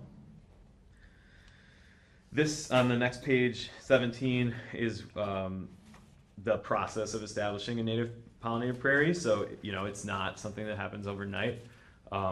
The Rock Lake project in Waterloo is looking really good right now, but they don't always look great in the year that follows construction. So just to set kind of a realistic expectation, year 0 here is, that's when the project is constructed. It takes about 4 to 6 months to construct a project from start to finish. So projects that start in April, May, June typically wrap up in end of August, September, October, going to November, usually are energized by the end of the year. No topsoil leaves the site. It's all preserved throughout the project.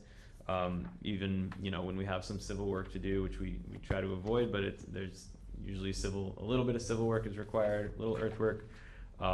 We do a double cut method, so you remove the topsoil and store it, and then do the subsurface work, put the topsoil back on. And this is really crucial for getting the plants established. We plant a cover crop usually in the fall prior to construction, and then after earthwork we do another temp seed. Get plants established for erosion control purposes and prevent weeds, and then in the fall after construction is complete, then we do the permanent seed. And then that takes some time to get established, but you can see year 1, you've got a few mowings, 3 mowings, and then year 2, it's 2 mowings, and year 3, 2 mowings. And then the next page is just a handful of other pictures of other sites. We've got beekeepers on some sites. We've got sheep grazers on some sites. But most of our sites, we've got about 300 acres and being grazed by sheep, but most of our sites are the native prairie. Moving on to community benefits. So Wisconsin, generally speaking, exports about $15 billion per year in cash to bring in fuel for energy purposes. When we're producing power locally and consuming it locally, we're not exporting. We're not sending money out of the state. We're using it right here. The farmland is preserved long term because this, unlike housing development or buildings, this is designed to come out at the end of its useful life, and we submitted a decommissioning plan pertaining to that, so that can be, and we recommend conditions to hold the project to the decommissioning plan, so that's you don't have to take my word for it, right? It's enforceable. These projects are quiet, they don't pollute, and utility-owned projects provide utility aid payments. So Jefferson County would receive $17,000 on an annual basis, and the town of Oakland would receive $13,000 on an annual basis, and that would come from the Department of Revenue. They've got the Shared Utility Aid Program. I assume you guys are familiar with that, but can talk to it a little bit more if you'd like. Comparatively speaking, the tax bill on the 2 parcels that this project spans is about $350 last year. We like giving tours. We have a private tour coming up of a project this week, in fact. The top left picture is a tour we gave up in a project near Campbellsport last year, and yeah, we're happy to get on site with folks and kind of show them around if there's interest in that. These projects are also job creators, so any given project of this size generally has about 30 people at the height of construction working there. These are family supporting jobs. We use union labor. We were working with contractors. Most recently, we've been working with Pieper Power based in New Berlin and Westfall based in Madison. But and then they've got subcontractors as well all over the state. Frequently asked questions. We're on page 24 now. So, like I mentioned before, removal and decommissioning. The project is designed to be removed. Those steel I-beams go directly into the ground and they come right out. The plan for decommissioning is to essentially just do the reverse of the installation process. Take down the solar modules, take off the torque tubes, take out the inverters and the transformers, and essentially restore it to pre-construction conditions. Take out the fence and the I-beams and the access drive too. The project owner is responsible for decommissioning, not the town, not the county.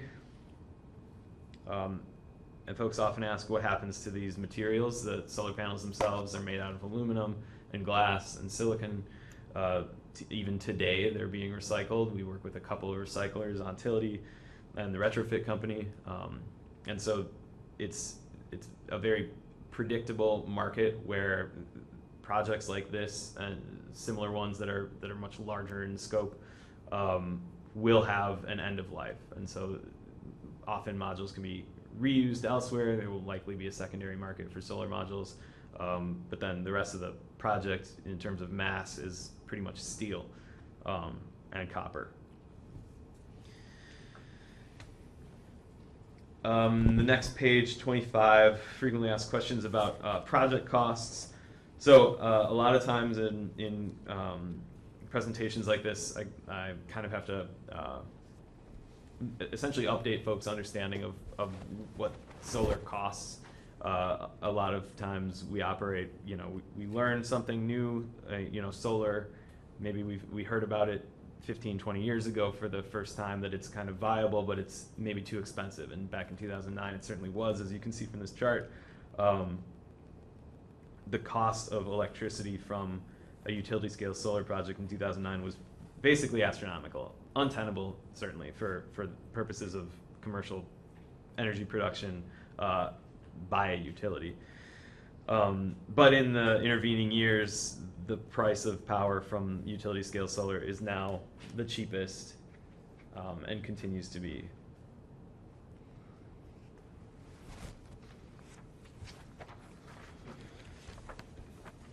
Folks sometimes ask about property values. We've got a couple of studies here that we cite, but basically across the board when folks are studying the effects of solar projects on property values, you see basically a non-zero but minimal effect on property values, sometimes improving property values, sometimes diminishing them slightly.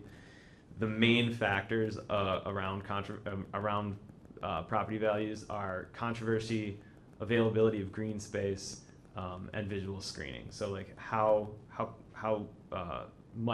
visible is it, and how controversial was it, and how available is green space in this area. So on the next page you can kind of see in places like let's see. In New England or in many other, in many other regions that have premium on land availability, especially in New England, it's more deleterious to property values. But in the Midwest, on average, especially smaller scale projects, these projects do not have much of a negative impact. And in fact, the average is slightly improving property values.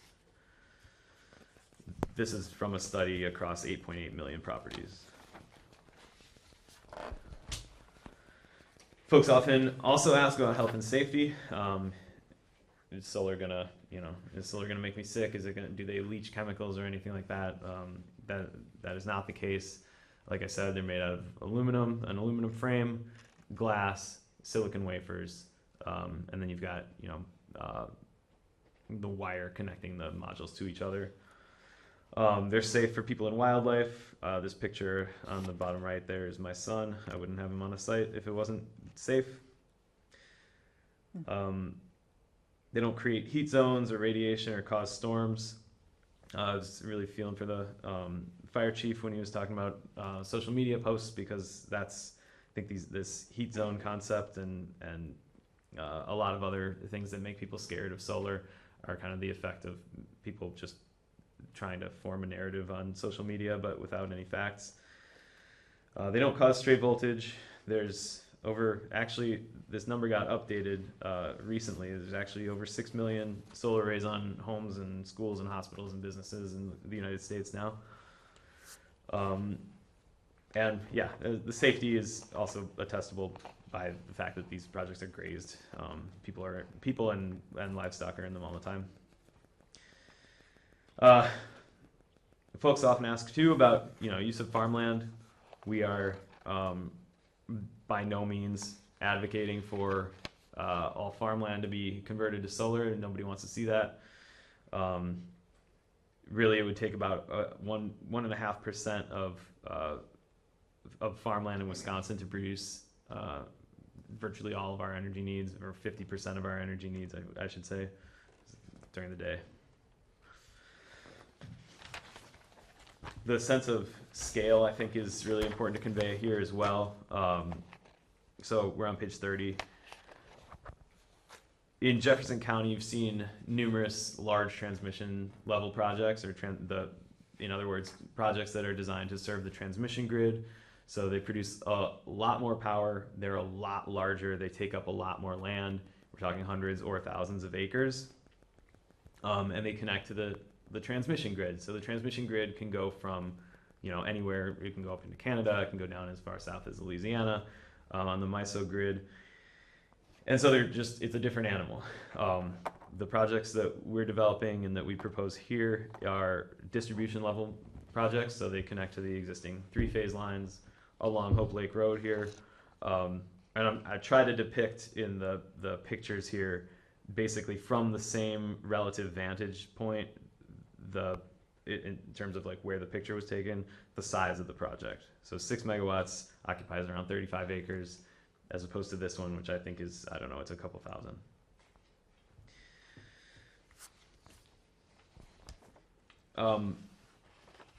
Why aren't we installing these on rooftops? Exactly. Yeah, it's they are getting installed on rooftops, and my background is in residential and small commercial solar education and consumer protection. The fact is, putting solar on homes and on businesses is less efficient, both in terms of power production and in terms of cost. So we're trying to, this is commodity on the distribution grid. This is for everyone's power usage. You want to have the lowest cost possible electricity. Is that because they can't tilt? Or why are they so much less efficient? Yeah, so there's a lot of reasons. There's fixed costs associated with mobilizing to install a solar project. So you're going to pay more on a per watt basis if you're putting solar on your home than we would putting solar, like a project like this. There's an economy of scale, obviously, in terms of equipment procurement as well, just speed to deploy, all kinds of factors. Not to mention, though, the technological limitation of, if it's on your roof, it's at the same angle, ideally facing due south, ideally at around 35 degrees all the time, but it's not tracking the sun, and it's not taking advantage of that bifacial solar module. There are some that can tilt, though. Our neighbor has on their garage. So, I mean, it's a flat roof. Are they ballasted and they adjust them seasonally? I have no idea. I walk past them, and sometimes they're tipped different ways, so I know they do tip. Okay. Excellent point. That is very uncommon. Let's say that. I've never seen anyone do that unless they're doing it manually seasonally. I've seen that, where you in the winter you tilt them up a little bit to get better, take a better advantage of the sun's angle, and in the summer you tilt them back a little bit when the sun's higher in the sky. But yeah, it's just a fact that the cost of putting solar on parking lots and big box stores and homes is just higher than this type of solar. Okay, one last slide. Basically kind of just summarizing some diligence. Folks ask about glare. We submitted a glare analysis. There's basically the tool we use is called Forge Solar. It was developed by Sandia Labs. It's an aviation glare analysis tool that then got adapted for solar projects. It turned up results of no expected glare. These projects are not noisy. The components, the transformers I'm sure we've all heard transformers. You're walking around a parking lot in the summer, you can hear a transformer, but really it's when you're close to it. So that's why we site all of our inverters and our transformers, all the equipment like that produces noise centrally to the sites, and nobody will be able to hear it at the project fence, let alone the parcel boundary. No critical habitat or species impacted. There was a question about deer last time, and I did just a little bit of follow-up research. So I think the question was around, do these projects create funnels for deer to approach highways basically and improve their likelihood of getting hit by cars? I think that was, Yeah, I understand I asked that question. Okay. So the DNR population estimates for deer are at a 20-year high right now for the state, but also in Jefferson County. And that could be why we tend to see more deer by the road, is just because there's more of them in the last 20 years. And it's pretty significant. It's like 18,800 as opposed to, I think 20 years ago it was like 11,000, then it dipped and then rose. The shape of the project too is a square, so, and then it's set back from the road 480 feet. So it's not producing, they're coming through into Cambridge on 12 and 18, you can see they're kind of on both sides of the road. Right, that's the pattern. It disrupted their pattern. Yeah. So that's why they were crossing different ways and getting all confused. Sure, yeah. Whereas this, again, lot smaller footprint, 35 acres, as opposed to, I don't know the size of that project, but it's much larger. And it's set back from the road. It's not like a corridor on both sides where, creating basically a funnel at the end of the fence on either side. So anyway, that note about wildlife. No odor generated by these. Traffic. Usually these projects take about 4 to 6 months to construct. About 100 dump trucks to build the access road, about 50 delivery trucks with equipment, so the I-beams and the modules themselves and the torque tubes, as well as the transformers and inverters. And we've had extensive discussion about a town road use agreement. And then there's a condition that describes the time after which no more construction can take place, so that this project doesn't interrupt any of the construction planned for Hope Lake Road replacement. And then so the ask tonight is for approval for recommendation to the county for approval, but then we still need to get DNR stormwater and erosion control permit, still need to get county zoning, and then probably driveway permit from the county as well, address assignment, probably building, and then electrical with DSPS. So not the last, not the final approval of the project, to be sure.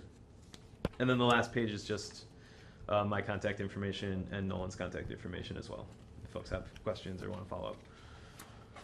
And happy to take any questions now as well. I'd like to, at the planning committee meeting, you said it has to be hooked up to the pole. You have to go under Hope Lake Road to a Town of Lake Mills pole. Is that correct? The existing three-phase line is on the north side of Hope Lake Road. So what we're showing now, and typically what happens is we have a general plan for where the medium voltage run goes, and we like to show it underground as pretty much as possible. And then the utility, in this case We Energies, they have engineers. They are basically responsible for that, for how that works. So they'll take our design. Their engineers look at it and they say, is this feasible? Usually it is. They have right-of-way folks that then handle the permitting for like crossing a road or doing work in the right-of-way, and then they send us a sketch. Our engineers then review it, and our construction managers review it, and then they sign off, and then that work is performed. So what we're showing right now again, underground medium voltage line, basically adjacent to the access drive, going underneath Hope Lake Road, and then it comes up. And basically, what it looks like is a thick black conduit, and then three-phase lines come out of it and then connect to the existing three-phase. So do we have to share anything with Town of Lake Mills because we're hooking up to their pole? It's not their pole, it's a utility company pole. So it'll be a working right-of-way permit that would have to be pulled with the Town of Lake Mills, because it'll potentially be in their right-of-way. But other than that, it'll be working with the utility company to connect to that pole. And we are responsible for Hope Lake Road. According to the DOT, we are responsible from 18 all the way north and east till you get to around Crossman. So that's the section that the town of Oakland is responsible for as far as construction. Okay. So, and they are aware, the town, the town chair of Lake Mills is aware of this project, and the town of Lake Mills and the town master plan chairs are understanding that this project will set us back a year until 2028 instead of 2027, and they're okay with that. So do we know how many residents in the town of Oakland will benefit from this? Because there's not many We Energy. There aren't many households that are serviced by We Energies in the town of Oakland. They're not providing free energy to anybody. What? It's not free to anybody. They're doing product. He's asking how much is going to decrease the cost of Hold on, excuse me, who are you? I'm Ryan. Okay, are you just a town resident? Is that? I live here. Okay, all right. Right now, we're having town board meeting. There's public comment that was already provided. If the board is inclined to solicit some additional comment on this, we will at that time, but let's keep it just here, okay? Thank you. I'm just wondering, so the residents that are benefited by this energy are We Energy resident. And there's probably a handful in town of Oakland? We're not claiming that this is a like a project designed or requesting approval on the basis of benefit to any given number of ratepayers. I was describing the equivalency, the number of equivalent households in terms of energy production to give folks a sense of how efficient 35 acres can be in terms of solar. Okay. What determines the amount of utility aid payments? There's a formula. So the Department of Revenue came out with this report in October of 2024 that really kind of clarifies the formula for how utility aid payments work. And so that's the reference, and it's on that page at the very bottom. But basically, there's two payments that then get kind of lumped together. So there's a megawatt-based payment that's $2,000 per megawatt, so 6 megawatts, so that's $12,000. The town gets 1/3 of that, and the county would get 2/3 of that. So the town would get $4,000, the county would get $8,000. And then there's what's called the incentive aid payment, and in that case, both town and county would also each get this incentive aid, which is $1,500 times the 6 megawatts, so $9,000 to each of those entities. So we add 4,000 and 9,000, and we add 8,000 and 9,000, and that gets the county to 17,000 and the town to 13,000.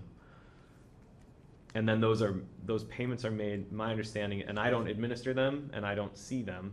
So if I would like to know more about how towns interact with the Department of Revenue, all I've seen is like a spreadsheet, as well as this report. But basically, my understanding is that these payments get made twice a year. I think once in July and then once in, I think, November or December.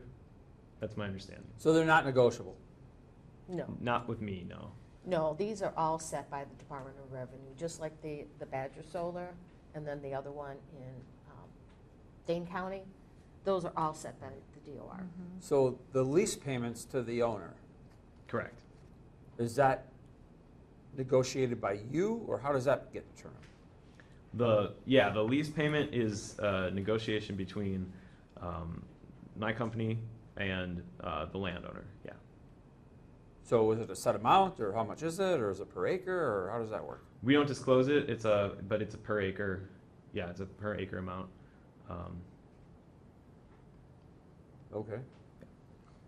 It's a private agreement between the landowner and the developer. So that's not something that the town or the county would dictate, whatever their personal agreement is? So if that agreement's broken in any way, that would affect the aid, obviously. No. No, the lease payment to the landowner would not affect utility aid. But what if your company sells before your 30-year lease is up?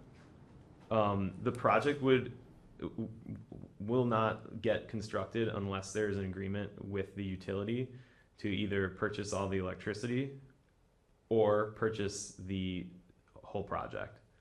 So our goal would be we basically can't get to we can't finalize that commercial arrangement until we have our permits and our due diligence and our site control. And so, but the project wouldn't get constructed unless that were happening. So We Energies would then, it would be if We Energies went under. That's kind of like the hypothetical that you're describing. No, I mean, if your company Mm-hmm. went out of business or sold to a different company, Mm-hmm.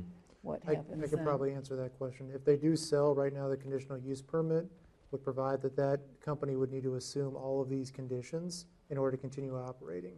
If that Okay. company's not going to do it, then they would need to stop operating and then pull everything out of the ground in compliance with the CUP. So Okay. either they're complying with the CUP or the next buyer, 10, 15, 20, or never, would have to comply with the CUP.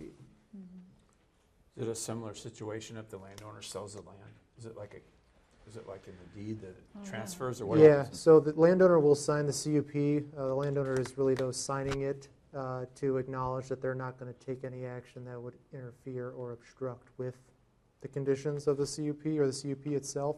So if the landowner did sell, that subsequent landowner would be bound by the same conditions that the previous landowner was, which is really only one is don't screw around with anything that's already been agreed to here.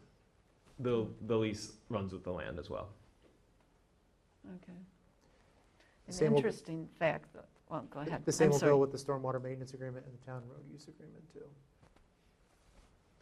which we'll get to later. If we were a village, we would get the top end instead of the lower end. That's The correct. townships get the lower end, That's which correct. doesn't make any sense to me. I agree.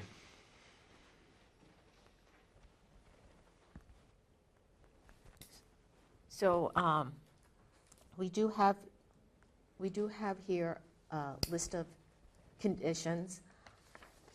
There are a few of them that were requested by the planning committee. They have been incorporated here, as well as items that are just in the permit application themselves. So Michael can talk more about it, but he worked with Peter and others from One Energy to come up with these lists. These are what we would submit to the county, requesting that these be incorporated into their CUP. The other two items that are listed in here, we have one of them today, which is the stormwater maintenance agreement. So that would also be a condition that we have an approved and signed stormwater agreement, as well as the road agreement. We are still working on that with a few minor tweaks to the wording, so that would ensure that our project for Hope Lake Road would continue in 2028, and that they will be completed by that time, so it doesn't impact our road project.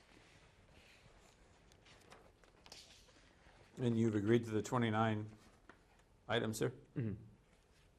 Yes, sir.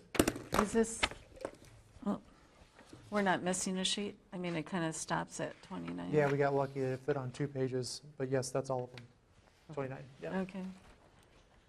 So let's, I just want, yeah, we just got this, so I haven't really been able to. Most of these were in the permit application that you received a while back. So instead of the project needs to be completed by December 31st, it's now needing to be completed by no later than March 1st, 2028?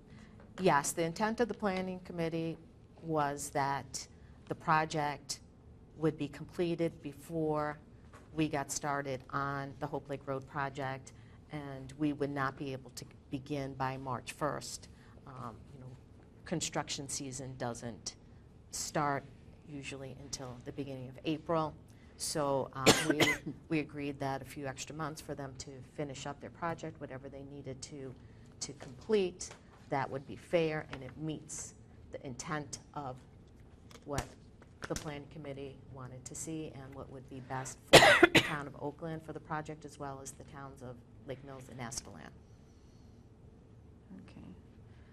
I'm not very good at speed reading, but one other thing that the planning committee asked for is holding a training for the fire department. That We've already been in contact. That is But in that's this- not, am I missing it in the paper? Yeah, it's Yes. in here. It's in here. It is number, There is no battery storage, so that's a big factor. number 26. Developer shall. Okay, good, good. We have a tentative date of September 1st for a training. And David, you are correct. No battery Yeah, storage is proposed, and it's in here that they couldn't come back later and request that. But it doesn't sound like for a project this size that that's something you would really consider. It's not being contemplated right now. Okay. What was that? No battery storage. Battery storage, that's where the No. fire department. I didn't, I'm sorry. No battery storage. Oh, okay.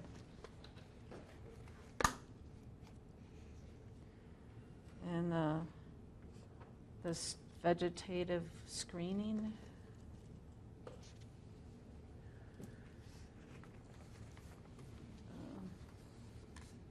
Is that in here? Yep, number 16. 16. So, yes. So the town shall review and approve a landscape plan, final vegetation management plan, and native planting mix for the property. So that's to block the site of the solar Yeah, keep panels? going. Yeah, it They'll be says developers shall install and maintain a landscaping buffer. On the northern bound of the property that abuts Hope Lake Road, which shall consist of native trees, shrubs, and other vegetation acceptable Okay. to the town in order to prevent year-round visibility So of the there- solar. As part of that cut flower plan, the landowners who have a cut flower business just immediately to the east wanted to do some non-native species of flowering bushes and stuff like that. So I wanted to basically make that clear. If that's okay, that would be something that they would like to do. Why would we want them to cut the pollinators? The flowers, the wildflowers of the.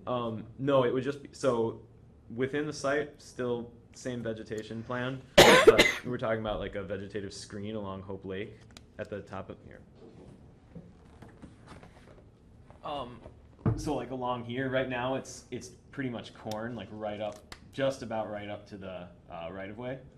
And so somewhere in here, there would be like flowering bushes, but like the word native is the key. Like these wouldn't necessarily be native. It'd be like hydrangeas, for example. Oh, okay.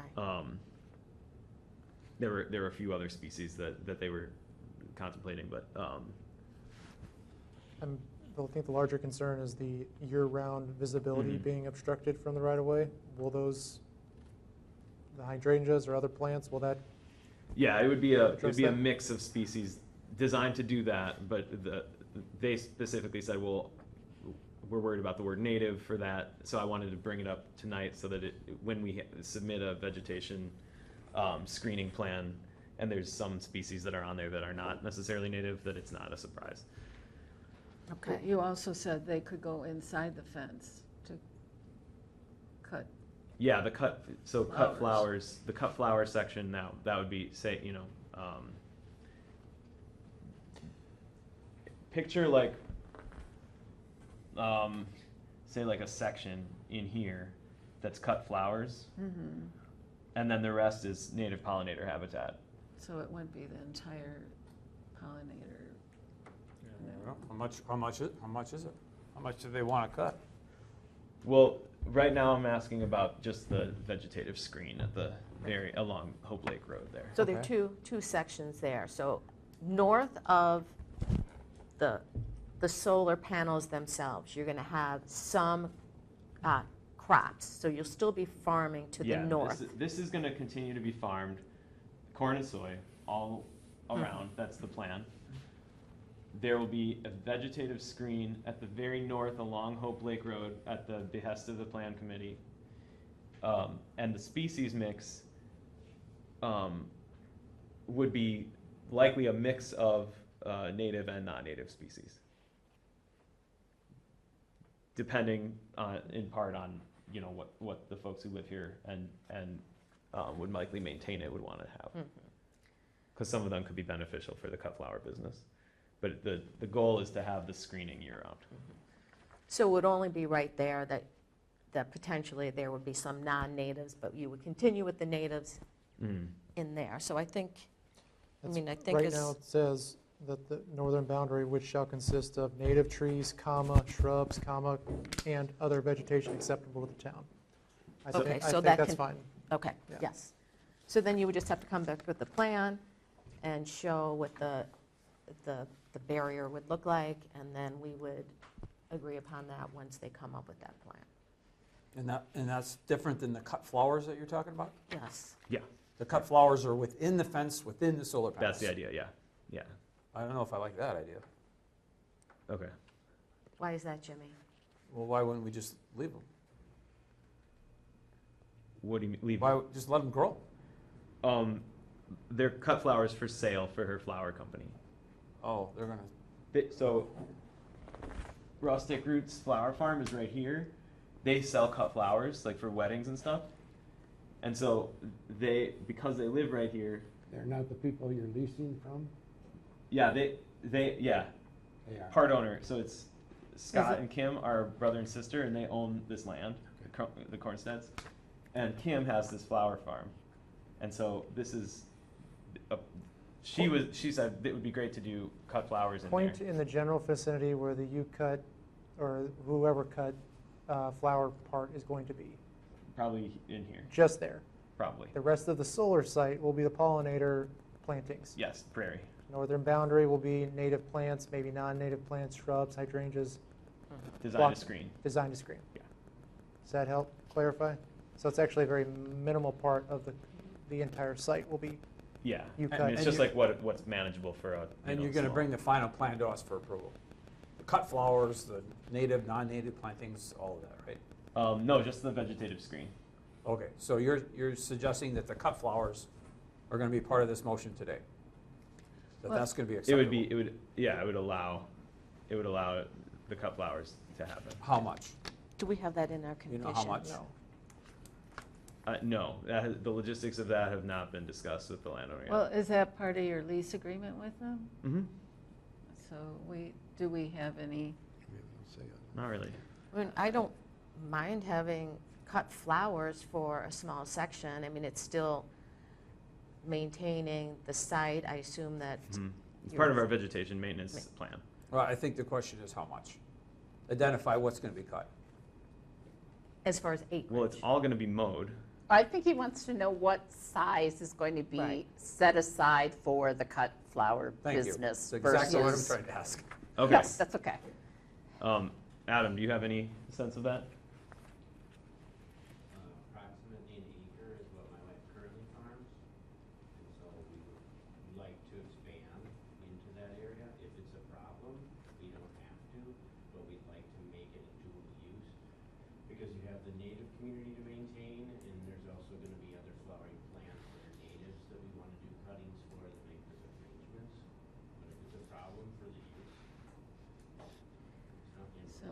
Our goal is to have dual-use solar projects so that ag production can continue, and that's what this is.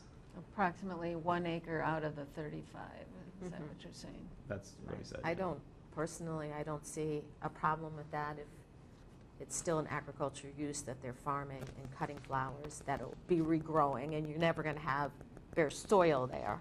Right. We just, it seasonally rotates because we grow annuals, and so then in the wintertime, we till them under and replant, and then they grow new ones next year, and we cut flowers for whatever the arrangements for that year are needed. We've been doing that for about 2 years now. We figured it was a good use within the fenced area instead of taking away more farmland. We currently farm off the corner of A, that takes away some tillable acres. And so we figured it was easier to put it closer to our house and use something that is in now a different land use than tillable acres. Okay. Again, not the end of the world if the town feels that this is a big deal. Well, also, if it's part of your lease agreement with them, do we have any right to contest that? I think it's more about just the type of uses that are occurring on the property. Right. If the board's okay with this concept but wants to see it, identified on the landscape plan, that can be part of the condition of approval. If it's going to cease being you cut or you pick flowers, then It's not you pick. or- No one else is coming into the site okay. except people authorized. Okay, sorry, Yeah, I apologize sorry. for that. Once it stops being that it'll just return to the pollinator plants. Is that fair? That area? Does that work for the board too? So it'll go back to the surrounding area, pollinator plantings? Yeah, I think let's identify what it is and how much, and then everybody knows. Yeah. I think that's fair. Yeah, I think it's got to be shown on the landscape Yeah. plan. So that can be. Where it's at, how much, and I think that's fair. Okay. Okay. All right, so that will be added. We'll clarify that as part of a motion on these conditions. Okay. So in this, are you done? This doesn't include anything about the decommissioning? That's number. It does. I'm sorry. Number 7. Number 7? So they are. Oh, there, right in the front, okay.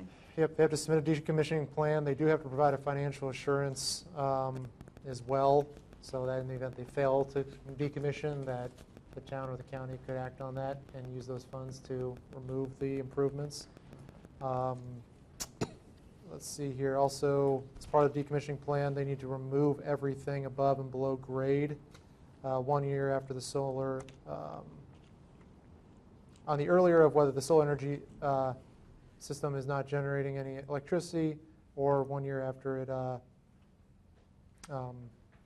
it ceases its usable life. So pretty much the equivalent. Bottom line is they have a year to get it out of the ground. Okay. And that was always part of your plan, too, to do that? Yes, it's in the lease as well. Okay. So if it's in your lease agreement, you have to do it anyway in accordance with your lease. So it's doubly sure that they have it, we have it, they'll provide financial assurance that that'll happen. The biggest noise is during the construction with the trucks and Yeah, with absolutely. the pounding. The pounding is, Well, there's 2 different ways of embedding the steel piles. There's a piece of equipment called a PD-10 pile driver that kind of taps it in, pounds it in. That's noisy. And then there's another one that's been dubbed the Hercules that is basically big and strong enough to just push them in. And that one's nowhere near as loud.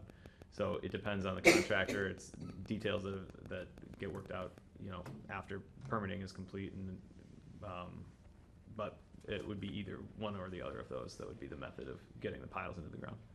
so the longest day would be during the week 7 to 7. I think. That's what we have, yeah. Okay. That's number 10. That's number 10. That's what the planning committee Correct. had suggested, 7 to 7 on weekdays, 7 to 5:30 on Saturdays, and no construction on Sundays. Agreed. Okay. Does that seem reasonable hours for people? No? I mean, Saturdays might be an issue if it's really loud. I don't know how this is going to be. So we had a study done at one point about that, because that question does come up. When you're standing right next to that the louder of the two machines, quite loud. I think the number is like 95 decibels when you're within like a yard of it, but that falls off pretty quick. At 700 feet, it's 65 decibels, which is equivalent to being in a cafe or a coffee shop that's kind of noisy and having a conversation. So, But it's annoying. certainly, yeah. Right, but the project is set back 480 feet from the road, and then the nearest building, I think, is it's like 285 feet to the northwest. That's a barn, and then Kim and Adam are the other nearest, and then folks to the south are like 1,000 feet. So it's set back quite a ways. It's not like it has a ton of residential neighbors. And this process of putting piles in the ground generally lasts 2 to 3 weeks. It's not like it's the whole 4 to 6 month period. Okay.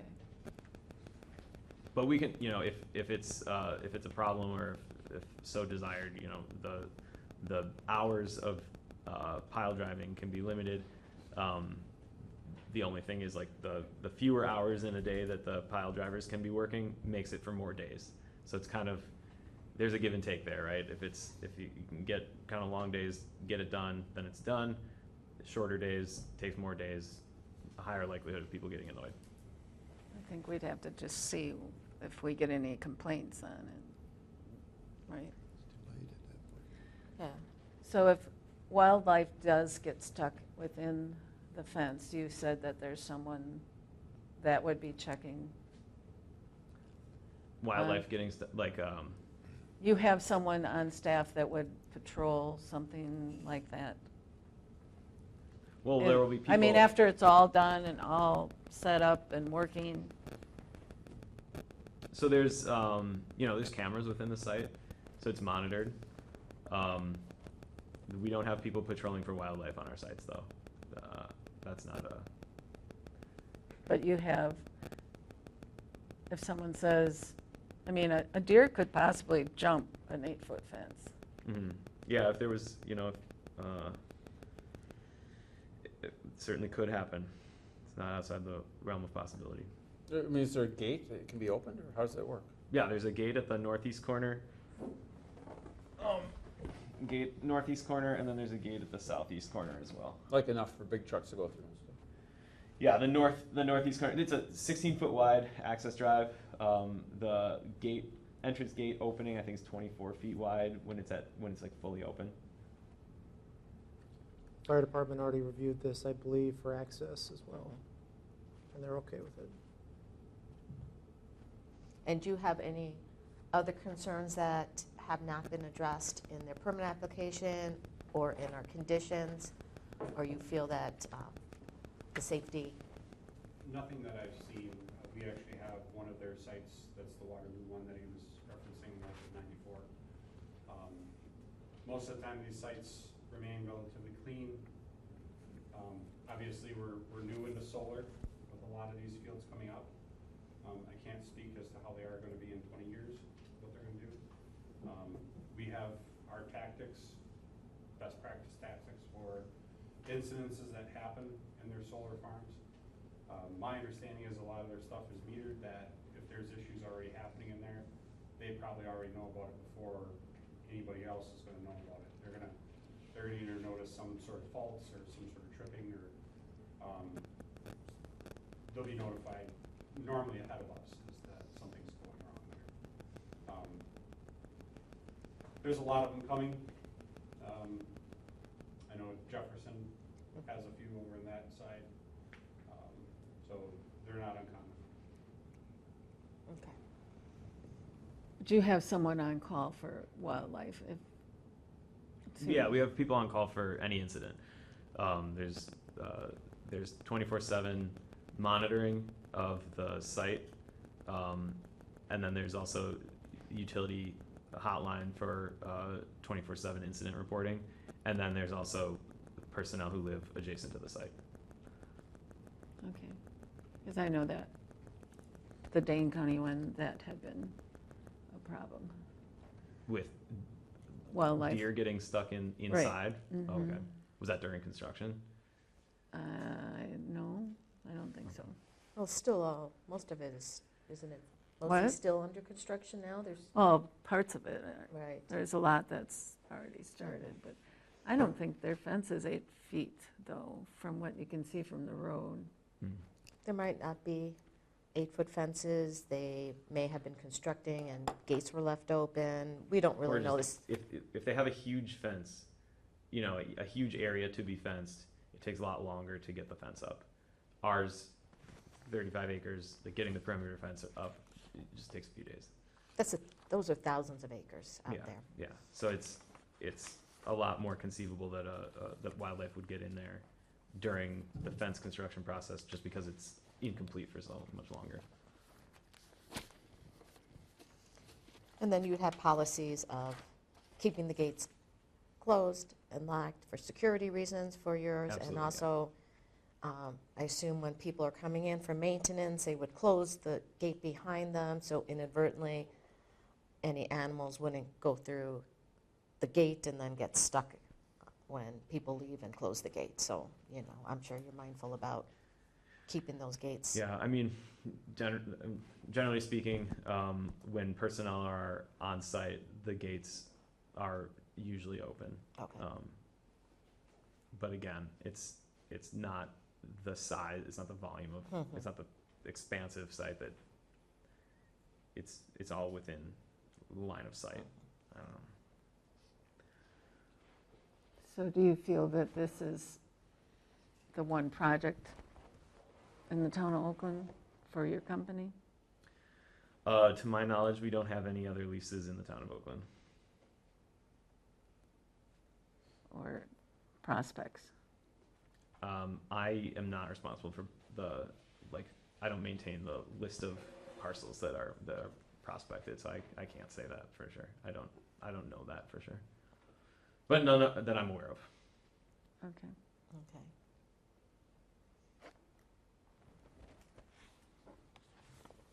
If I may, the one thing about access to their sites, in the city of Lake Mills, we do have a Knox box program. If that's something that they would be willing to entertain to put at the entrance, the main entrance of the site, the Knox box system is a couple $100 box. It would get mounted to say like one of their poles or something that they would feel is secure. Basically what it does is instead of us coming there and having to cut the chain, cut a lock, whatever that might be, cut the gate, which then normally becomes a lot more expensive than this box, that might give the town a little bit of relief as to, hey, people do have access to it. The city fire department maintains the key, and then we open that box, and inside that box is their set of keys to get into whatever would need be on that site if we need to. That might give a little bit of reassurance to having access into it. Not that we would want to go in there and do animal control for them if something was there, but if there was an issue, it would help us gain access to their site a little bit, which might be a little bit of reassurance for you folks. Sure. Yeah, we've done that in the past. It's no problem if that's desired. Standard operating procedure is to have padlocks, though, rather than keyed entry. So it's totally. And I can cut that with a bolt cutter. Okay, Yeah. we're good to go. So you'll be able to get in no matter what. Either is accepted. We will get in no matter what. That's the most important. Does anybody, I don't really have a preference for that. I think his suggestion was a good one. Yeah. Might as well go with it. It's just like an old person knock a box. Knox box. Knox box. Knox. K-N-O-X. Yeah, Fort Knox box. They often have that at retail establishments that are really large. There's It's a lot easier than breaking in your front door. Yeah, so it's box, they have key, they open That's it. fun. Yeah. But I mean, we had one of those for my mom in her house, so the emergency people could get in. Same idea. Do we need to add some, do we I add have a note something? here of knockbox installed in location acceptable to the fire department. Does that work? Agreed. All right. Okay. So we have the two conditions that we're looking at, Michael, the one I suggested for the location of the cutting of the flowers, and then this. Yes. Would you like help with a motion, or do we have any questions? Do we have any other questions or concerns? So right now, we're just working on this. We're just working on the conditions. We'll move on afterwards to stormwater, and then next month, road agreement, as we just kind of work out the final wording of that. But we will have to, as part of our, in the conditions and part of our motion, we will say contingent on those two agreements, just like we did for the subdivision. Mm-hmm. Yep. Those are already written in too, so. They're written in.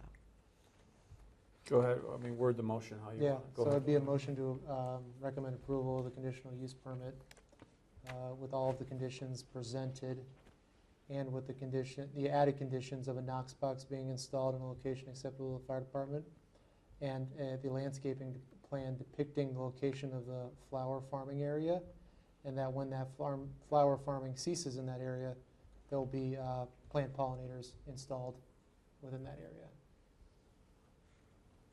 So moved. Okay, do I have a second?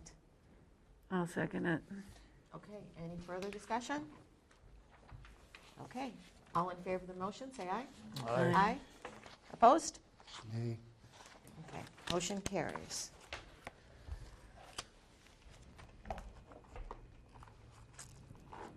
Okay. So we will move on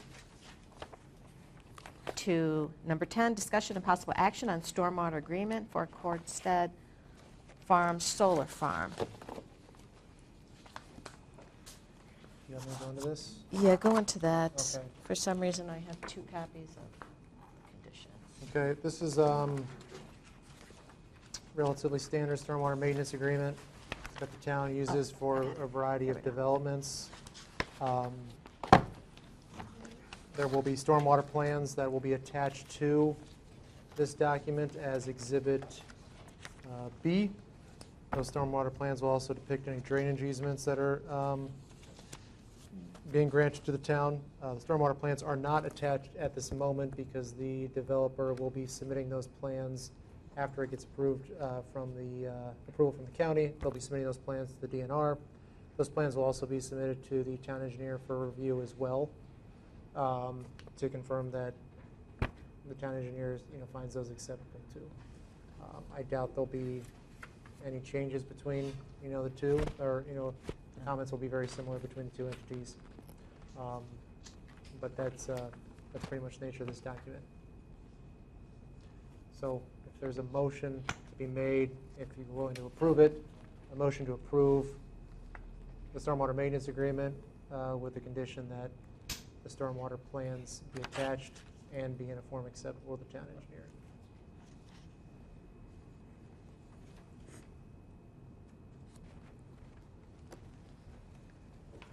Okay. Does anyone have any questions?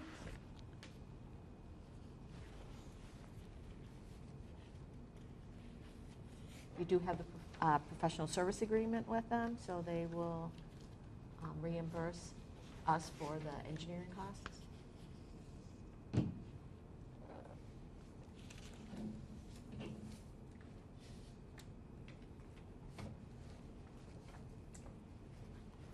Okay, well, I will make the motion Well, to this, approve. so that they reimburse for their attorney's fees only if they have to.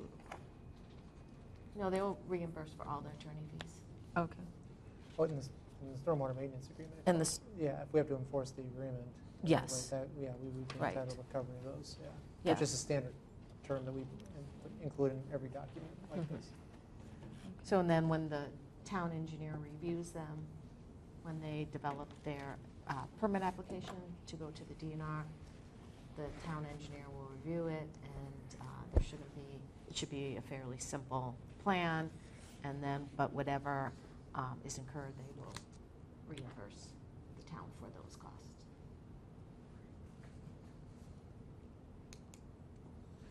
Okay, so I made the motion to approve the stormwater maintenance agreement. Do we have a second? Is that with the condition that the stormwater Was- plans? Yeah, with the plans being provided and included as Exhibit B And acceptable to the town and engineer? acceptable to the town engineer.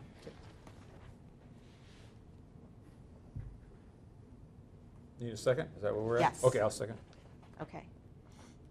Any further discussion?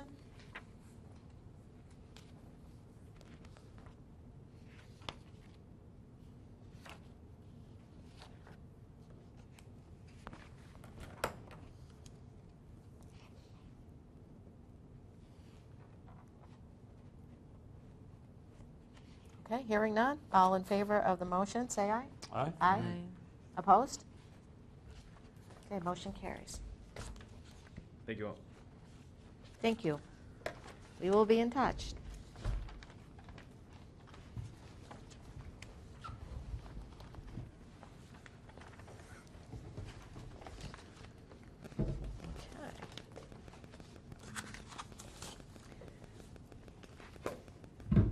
All right, we'll move on to number 11, discussion on Cambridge Fire and EMS Commission audit and possible action on the Johnson Block work order. Okay, so I spoke with Johnson Block today. Just by way of an update before I get to that, there's been a joint direction letter between the 5 municipalities that's been submitted to Johnson Block that provides them all the documentation to perform the audit, including directions and parameters for how to review said audit. Because the documents were so sparse, there was a limit. There were not past audits of the commission or the district. There's a lot of information that just simply doesn't exist, and an auditor performing a conventional audit cannot complete that. Fortunately, the IGA is not terribly specific on the exact type of audit, and the parties have certainly agreed that the audit will be narrow in scope based on the documents that have been presented. That means that if there's documents out there that don't exist, or I'm sorry, that exist that either haven't been provided or are unknown now and found later, everybody's just acknowledged that what has been provided is what is going to be the scope of the audit. It's been like pulling teeth getting all this information and getting it in a concise manner, in a manner that does not make me question its accuracy or legitimacy. So in any event, that was submitted probably beginning of the month, maybe end of June, if my memory serves me correctly. I spoke with the auditor this morning. They were going to try to get an engagement letter or a work order to the board to approve tonight. Unfortunately, one other individual needs to approve of that document before Johnson Block can officially send it out to the town to actually put it on the agenda. They anticipate they can do that by next board meeting, but they did assure me that they can begin work now, and that they simply wouldn't release the audit report until the engagement letter has been signed. The timeline they suggested to me was middle to late August that the audit report could be provided. Again, assuming that the engagement letter is also signed first. So it would be, the audit would be done by the middle of August? Is that Yes, the middle to late August. The audit report itself would be produced. The deliverable that would be provided from Johnson Block.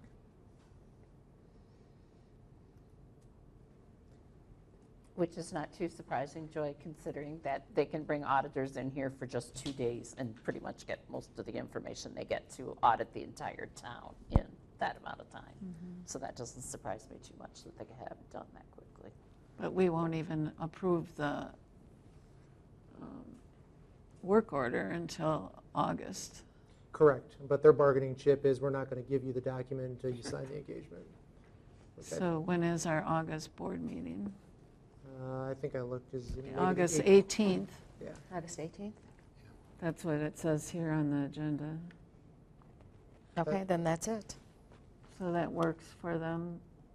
You think they might even be done before August 18th then? I think it's possible. Yeah. We could always have a special meeting if it's necessary. Yeah, if you wanted to, I can tell Johnson Block, get that engagement agreement over ASAP, and then as soon as we have it, we're probably going to schedule a special meeting, and you could just be a single agenda item and just approve it.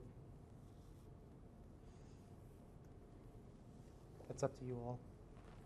So there really isn't anything to approve tonight. then? You'll be out into the 17th. I'll be out of the country till 17th.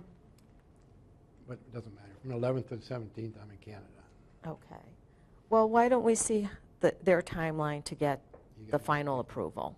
And then we will email out, and then we'll see if we need a special meeting. We'll pick some dates. And as long as we have... Do you have a quorum? Yeah, as long as we have a quorum, it'll be fine. Does that work for everybody? I do want to just emphasize, I want you to emphasize the reason for this holdup. We left in 2025, January 1st. There has been a lot of chatter that Oakland is holding up this audit, that we're the reason why. But it's my understanding that this is not the case, that it's only very recently that we got the final information in order to complete this more abbreviated audit. So that is correct. Yeah, absolutely. I asked for the line of credit balance, which is one of the lingering items. I asked for that. My gosh, I could probably give you 20 emails or more on that. I think you all could probably tell me how much you owe on your mortgage right now in each of your houses by just, snapping your fingers, looking it up on your phone, logging into your account, or calling the bank to borrow. And I couldn't get a line of credit balance for a year and a half. So I was informative with all of these municipalities all along that I was not going to provide a piecemeal approach to the auditor only to go back and tell the auditor, oh, you forgot this, or now you need to add this, or now you need that, because I'm not going to just we're not just going to open our checkbooks up to just this revolving door of back and forth. I wanted one complete package to deliver to them. We finally have that complete package, and that wasn't given to me until, like I said, at the end of June or beginning of July when I got the actual line of credit balance. And I'll be honest with you, I'm not going to object to it because it will take way longer than is necessary.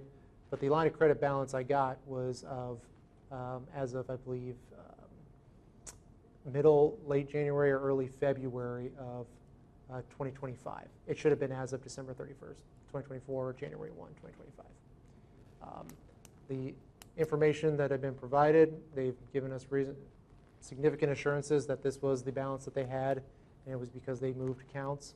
I don't think it's worth fighting about and trying to find that because, like I said, it took me this long to get even that data point on letterhead from a bank. So that's what the experience has been all along. I'm going to give you an array of other examples regarding different liabilities that they've incurred. The fortunate thing I will say in the deliverable that was provided to Johnson Block with the directions shows that assets are higher than liabilities. So that would, under the IGA, result in a payout to the town right now. And that's an Excel sheet that was provided, again, on behalf of 5 municipalities to agree to that fact. So as strenuous and as frustrating as this entire process has been, we're at least to a point where we have something that everybody agrees. This is what this Excel sheet says. Here's all the supporting documents that are derived from to create that Excel sheet, and we're all on the same page with that regard. In that regard, that to me is a significant step, because if we were all disputing what exactly was what documents, we would not even be here at this point. So, yes. Strenuous to say the least. There's nothing Oakland's doing to hold any of this process up throughout. I think me more than anybody would love for this process to be over. Right. Thank you for clarifying that to all the naysayers and all to the social media folks that keep saying it's Oakland. Right. So I appreciate that. And the fact that we switched auditors was because they could not provide, the initial auditor wanted to do a complete audit as you would do for a typical town, but there was no way for that to occur because they don't have all the documentation that could result in a full audit. Correct, yeah. So do we owe the initial auditor money? No. Nope. Baker Tilly was who we initially engaged. I presented all of this information to him. I even created, a draft direction letter to see if they would be comfortable, and they were just not willing to touch this. Because we are responsible for paying the audit. We are, yes. And that is why we weren't submitting anything to do a partial audit, to just go back and forth. And that Yes. would result in a lot more money for Yeah. us. Fortunately, Johnson Block, a little bit smaller than a Baker Tilly, should also be a little bit cheaper too. And we have We have Johnson Block as our auditor. Yes. I was hopeful that they could just bill it under the general, but they're going to do an engagement letter for this specific task. Okay. So there's no possible action on the Johnson Block work order, or there is? There's Nope. nothing we can Nope, do because today? I don't have the document Okay. yet, unfortunately. Thank you for the updates. Right. Okay, any further questions? Okay, thank you Okay. for the update. All right, let's just move on then to discussion and possible action on resolution 2026-07, designating Bank First Cambridge, Wisconsin as a public depository and authorizing the deposit and withdrawal of public monies. So you have that ordinance in here. To summarize, it's designating Bank First as our bank. We needed to do that to update our ordinances. And this is also being created so that the town of Oakland is compliant with state statute for designating the public depository and having the treasurer sign the checks. So at this point, the treasurer had not been signing the checks, but we have learned that she does need to sign those checks. So that is the reason for this ordinance. And then we do have a few ordinances after this that we will need to repeal, and that It's is resolution. resolution, yes, the resolution that we need to repeal after we have, it's a resolution, I'm sorry, it's not an ordinance, resolution. So there are two resolutions that we'll have to do, but the reason for this is so that we are in compliance with state statutes. So why didn't we know about this before? I don't know. It seems a little bit odd that it came up right after I asked to have a check held and refused to sign it, and then all of a sudden the next meeting we have. So I am no longer a signatory.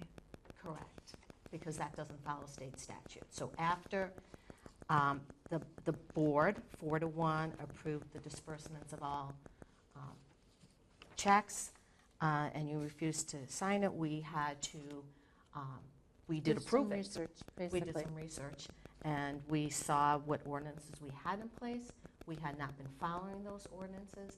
We looked at the state statute and realized that we did not have an ordinance that followed state statute, nor were we following it, so we need to come into compliance with state statute. Okay, just seemed a little odd to me, but. Well, that was the reason why it instigated for Okay. us to determine how we were going to disperse a check that was approved for disbursement if the person signing the check refused to do it. But it was, Well, And it there was could've- also a resolution in there that said that there were supposed to be 3 people signing checks, but that hasn't been done since I started here, and I don't know when. So it involved some research and some figuring things I've- out. Two chair persons before, I've been signing checks. Well, I think the issue was the board approved to pay the disbursements to the legal counsel, and you didn't sign the check. I think that's the I issue. asked it to be held. We voted on it, the board voted on it. the To board, disperse, but held for information on the bill. no. That wasn't the motion. Motion was to pay the bill. Okay, well, I'm not arguing about it, but I do want to be able to let the board members know that we shouldn't just automatically go through, and I don't even think we have the disbursements. Yep, the disbursements are in there. They're coming up after the ordinances. I know, but we after- don't have the sheet. Yeah, there should be a sheet there. It was in the second group of stuff that I put on your desk. There should be one like this. At any point that you have questions about, And if yours is missing one, I have I it. see it, I'm sorry. Yeah, they're under the other stuff that we have yet to do, because I can never get those ready until Tuesday, because that's when Laura gets, Laura's in on Tuesdays. She is the one who keys all the bills. Once the bills are keyed, I sit down with them, I run a report from Workhorse, so I can see all of the stuff that's in progress, if you will. I take that report, I verify it against all of the invoices that are right there to make sure that they all match up, dollar-wise, vendor-wise, whatever, and then the checks are cut after that. And then after I cut the checks and post them is when I can print that for you guys. Until that So point. there is no way that this can be in our packets?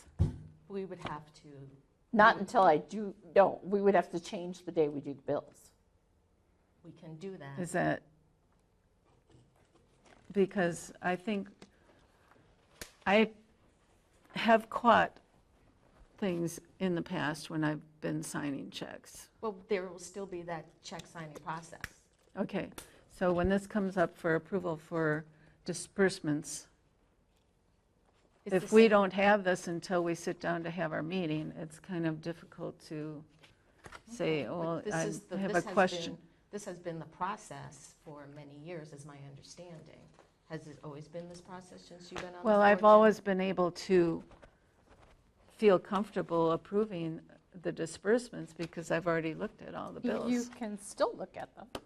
Okay, so when we get to that part of approval of disbursements, since I don't have this until I sit down for the board member. You can come in beforehand if you want to and look at any vouchers. We can run a work in progress, so you could, well, I shouldn't say vouchers, vouchers is another world. There's no way that you can, I can't print the report you have in your hand until the checks are printed, because otherwise it will not show the check numbers on there. The check numbers are assigned when the check numbers are actually printed.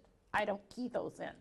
I give it a starting number, it automatically keys all the way through. So I cannot give you that report with, until Tuesday at 6:30. well, no, it doesn't have to be Tuesday at 6:30. We can change the way that we do it. I don't have a problem with that. If we want to set it up at a different time, that's not the issue. I'm simply saying that report cannot be generated for you until the checks are actually cut.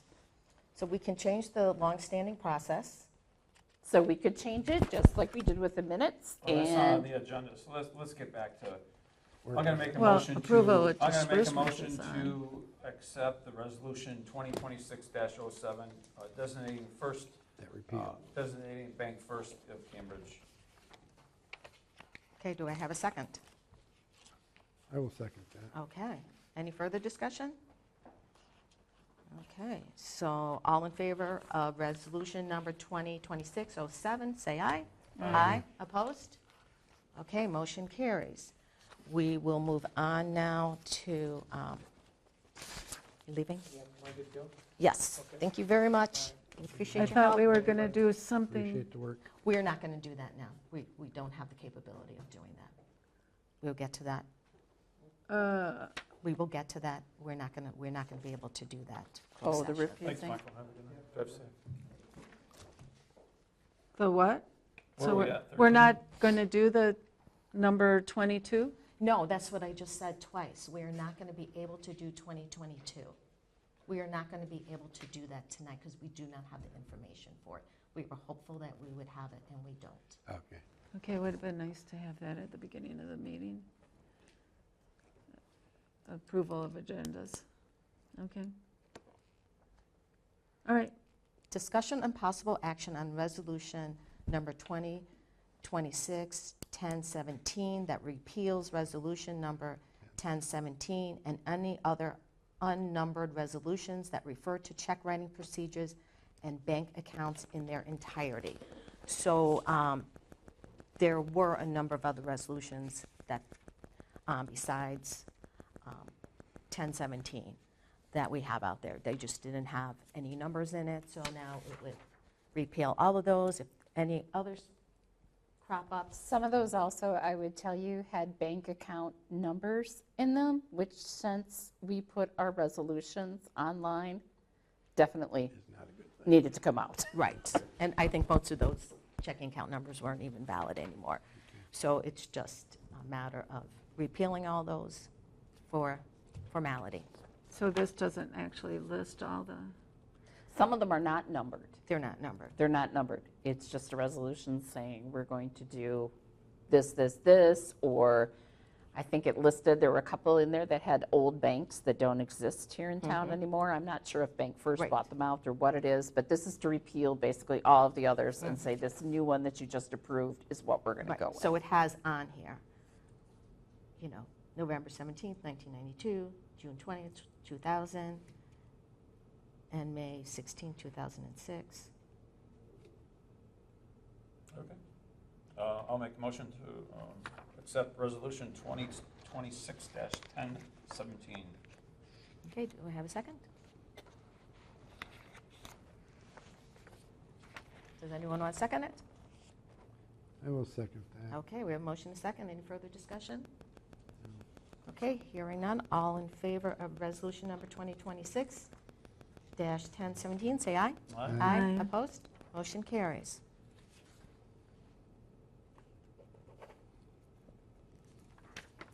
Okay, we'll move on to discussion and possible action on North Oakland Cemetery.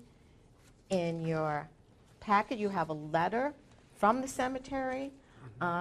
We do maintain this cemetery. We care for the landscaping of it.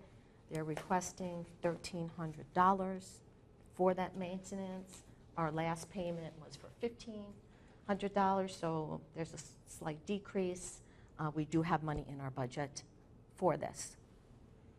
I'll make a motion to approve the $1,300 for the North Oakland Cemetery. I'll second it. All right, we have a motion and a second. Any further discussion?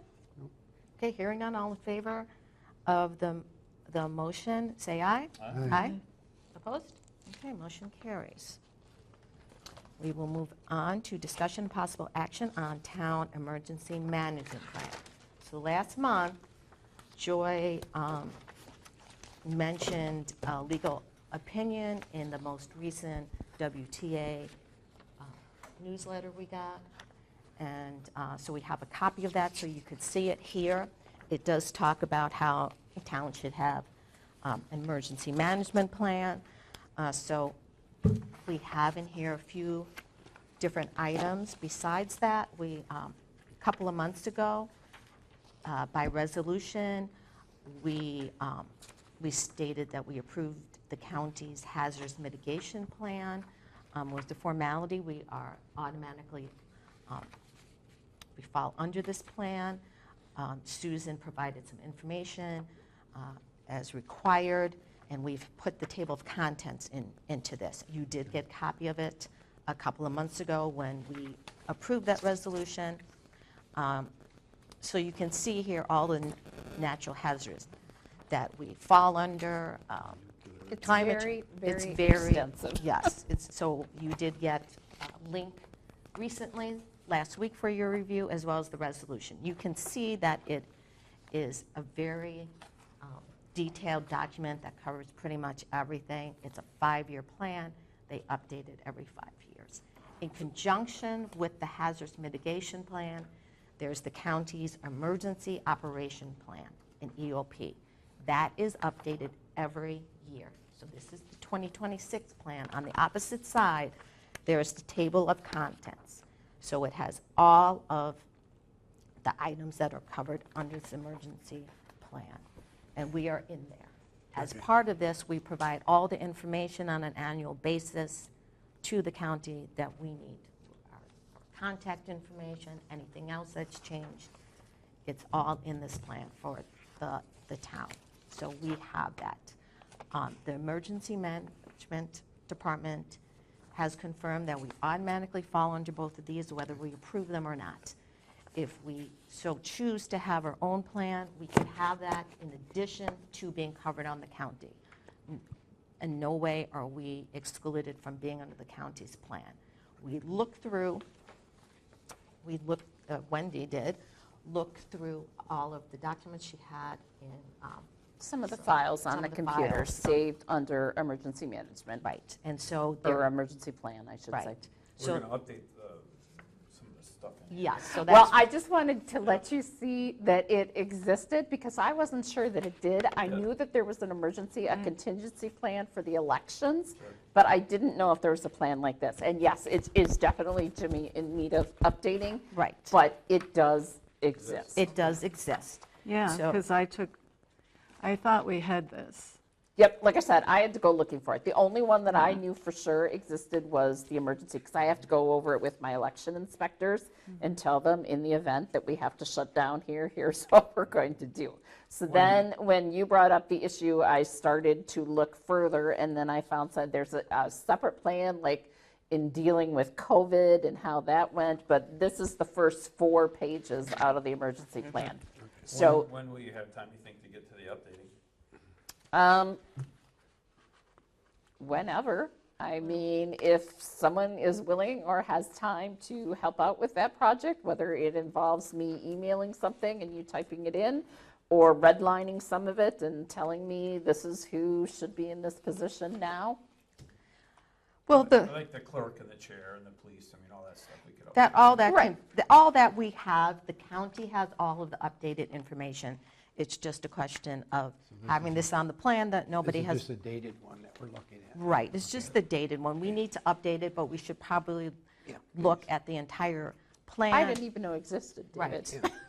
Right, we don't have this on file, so if someone would be, we can obviously have Wendy fill in phone numbers, but if somebody would like to look through this plan and see if there's any other of the content that would need to be updated. The 3-hour mark, I gotta pause. I think when you get it updated, let's just get it on the website so everybody knows where it's at. Yep, we Yeah, can it's put just it a out there. question of if someone is willing to do it, otherwise I'm not quite sure when it'll be done, but like I said, the phone number's already on. And Jimmy, so hold tight. I'm good now.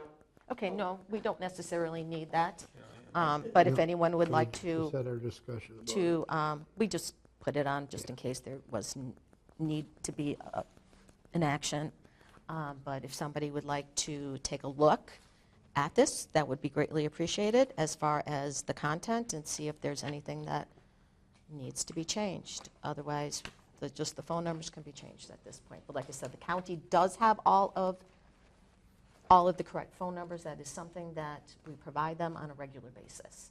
So if anything happens and the county needs information, they do have the correct information, as does Wendy. So they have, like, your contact number? Do they yeah, have all 3 of our fire departments' Yes, contact? yes, because that has to be provided to them. They're the ones who make those maps. So they do have that. They have everything like that. I know for a fact that it works because they have called me in the middle of the night. Okay. So that it is all correct. They do update it. So yes, in case of they have Chief Leonard's phone number. They know how to contact her, and they would just contact you, correct? They wouldn't necessarily contact. As long as they were given the cell phone number. Yeah, they have your number, they have Laura's number, they have Jeff's, because if it's a tree emergency kind of thing or whatever, they will just try Jeff directly and see if they can get him first, because they know he's going to go out and do it. But if they can't get him, then they will come back to Laura or whoever. And that they has need to. happened recently. Yeah.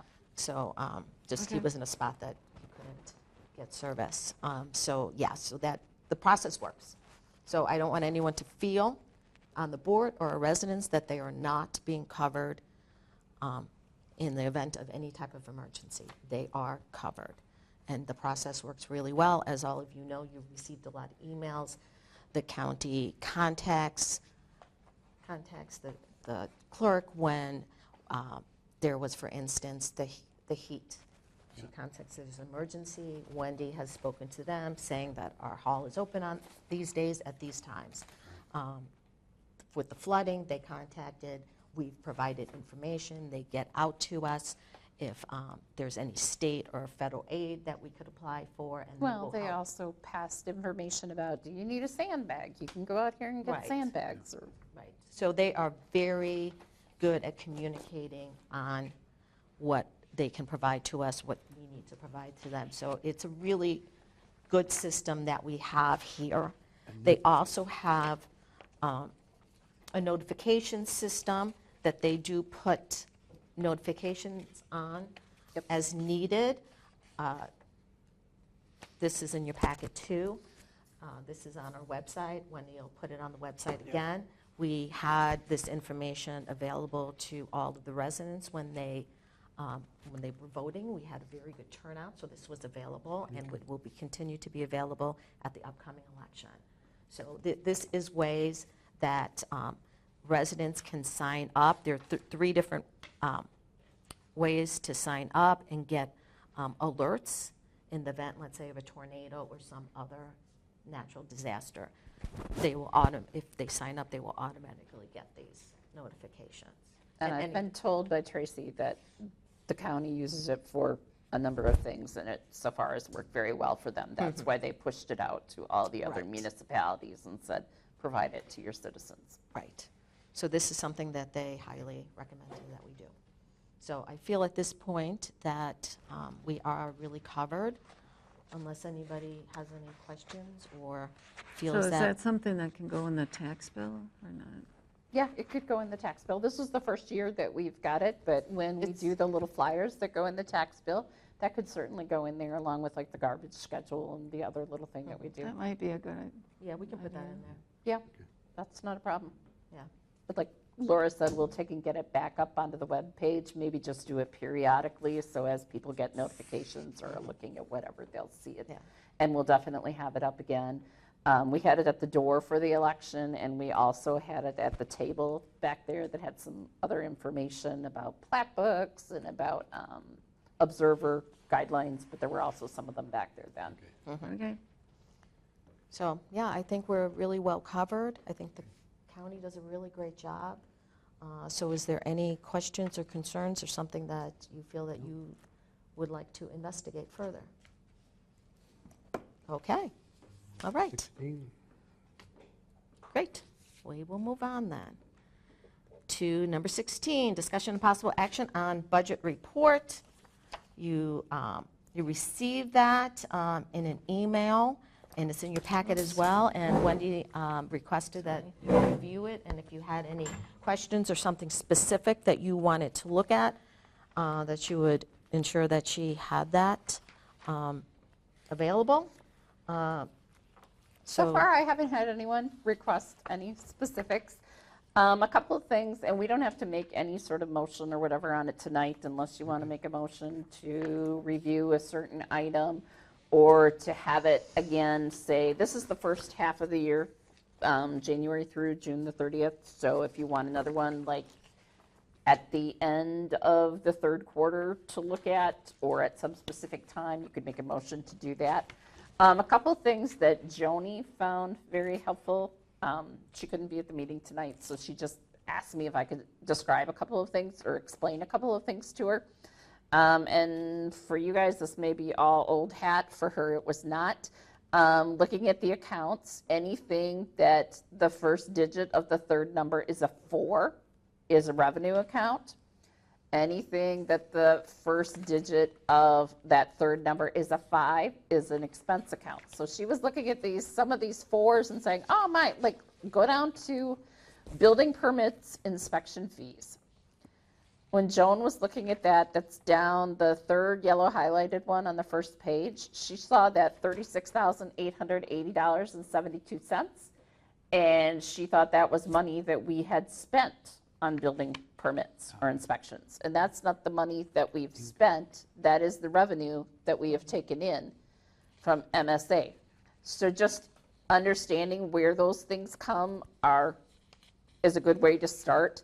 For budget time, what I want to do to help you out, Jimmy, because you had kind of mentioned this before, is to take like this building permit number that I'm talking about and put the revenues and then right next to it, put what the expenses are, the bills that we pay to MSA, so you can see what the net is. Or like for Vanessa, she was talking earlier about being able to buy some materials from her grant money that she got from Enbridge. When you look at this report straight out of Workhorse, it doesn't, you can't specify that. I can't say, well, this I need to earmark as grant money. It'll show the grant money as a revenue. It'll show your other stuff as expenses. So I think that would help you guys to be able to see, all right, maybe Vanessa got 5,000 in grants. She spent 4,000, or say she spent 6,000 so far on whatever for her department, and we had 2,000 budgeted. You could say, oh, but of this 6,000 that she spent, 5,000 of this was covered by the grant money, so she really only spent 1,000. I just think, I know you made a mention of it, Jimmy, at the budget meeting, the first meeting I was at. And if you think that would be helpful, I can certainly do things like that so you can have a little better understanding of how the expenses and revenues work against each other. One thing we found out at the Lake District is not only helpful for the board, but it's helpful for the person managing their budget. Oh, 'Cause true, you can track, true. Now you can have an easier way to just to track where you're at all the time. Right, right. Another thing Joni had a question on was the very first line on there. You look at town property taxes. The actual we have collected is $31,844.52. The budget is $1.2 million. Part of the reason is end of July, all of the second half, anyone who's made their first half payment of taxes by the end of July, that second half has to be into the county or they're delinquent. So after they get all of those second payments in, they turn around and they do a settlement. They find out what portion of those taxes belongs to town of Oakland. They cut us a check. Another big part of that comes in the fact that so many people pay their property taxes in December. So that's where that revenue, that a big chunk of that comes from, is just the fact that we get so much of it in December after the property tax bills have come out. So I guess, is there any, and the other thing I found out after our special meeting where we talked about Jeff's purchase, Yes. there was that nifty little account with $18,900 sitting in it, and we didn't know what it was. I talked to Susan today. We used to, the township this is, pay an extra dollar amount to the 3 public works employees. So it was an additional amount that went into their 401k, the Wisconsin retirement system, that had been agreed upon probably when they were hired or something like that.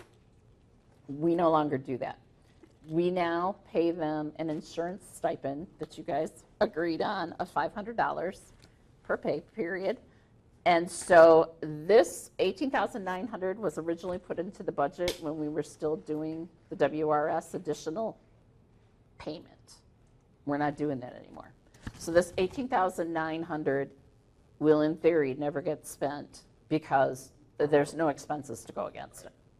So it just rolls, it should just roll into the general fund then, right? So it can roll to help bring down the deficit that the auditors talked to us about. Oh, that's true. It could be used, we could make a budget amendment and we could move it to someplace else if we have an area that's way over budget. I showed you, I think, Jimmy, earlier, the building budget that was over. It was like building maintenance or something like that. The reason that it's over budget is because back here in the spring, all of a sudden we were having trouble with the pump for the water here. So all of a sudden the office had no water, no toilet, no nothing. So they had to bring an electrician in to the tune of $2,000 some, which is almost the entire budget that was put towards that maintenance thing. Usually it's just maintenance on the generator, and this was way over what any of us, there was no way we could budget that. There was no way we knew that would happen. So if you wanted to, you could make a budget amendment and you could say, all right, I'm going to bring this to zero by putting so many dollars towards it. Yep. But it's 6 and 1. Great work. Well, and like I said, if you want to see it again in so much time, say this is what we'd like to see, we can certainly do that. I am going to continue to look at accounts. Some of them, legal and engineer development fees are over. We only budgeted $10,000. Part of the rationale behind that when you cut it in November was the fact that Didion pays so much of that back. So that would be another area, because so far we've got expenses there of 40,000 and we only have 10,000 budgeted. So we could go and we could look and we could say, all right, where are the revenues from Didion? And we could see how those two numbers compare.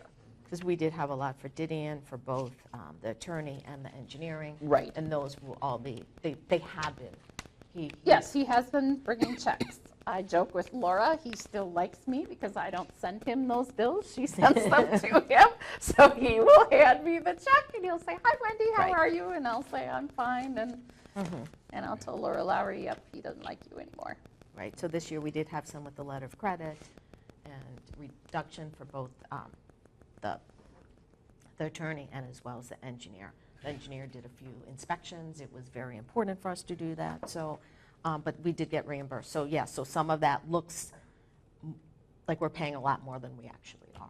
Well, that's why I'm saying I think it Yeah. would be helpful with some of those accounts to compare what the revenue side looks like versus the expense, what is reimbursed, what is not. No, thanks for putting this together. Fantastic. Yeah. You're doing very well. I thought we always had reserves, so didn't we always have money in reserves? I found no equipment reserves on the system. If there are any, I will check with Badger I mean, Bank because it seems to me none of, that.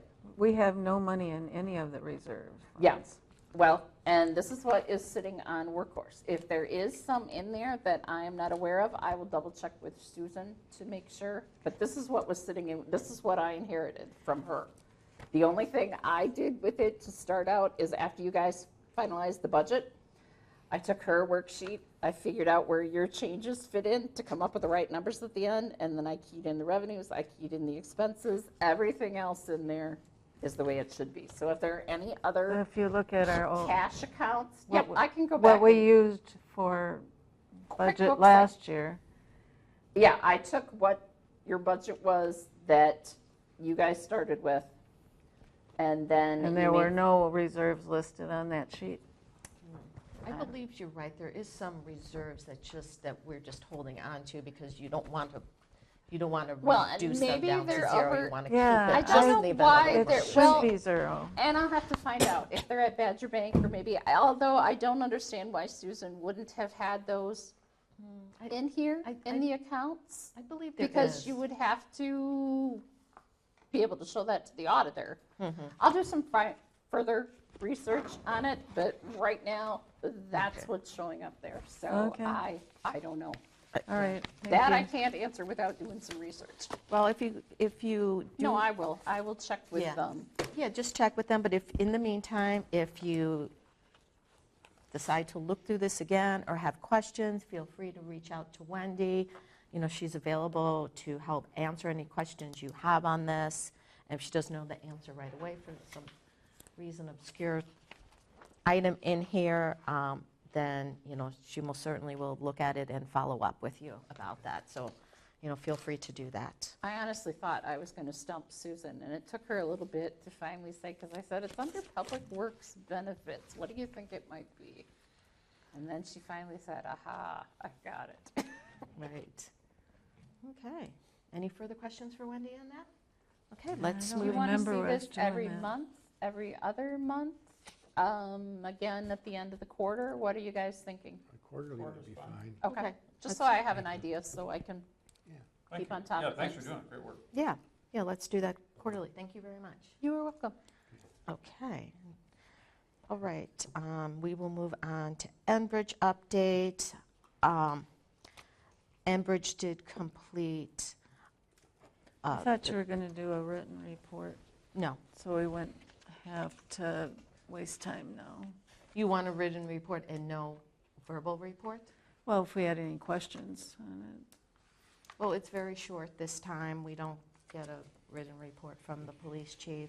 It's just quick. We don't vote on anything. We have no jurisdiction on this. If you have any questions afterwards, feel free to reach out to me. You can always reach out to Caroline Rice at the DNR or review the documents on the website. So, so the Enbridge update is they did have their last sampling round results in. They were pretty similar to what they have been, so there's no real changes there. They are going to be postponing their soil vapor extraction until the beginning of 2027, and the reason why they are doing that is because in the next couple of months, they are going to be upgrading their piping system that's near the spill site.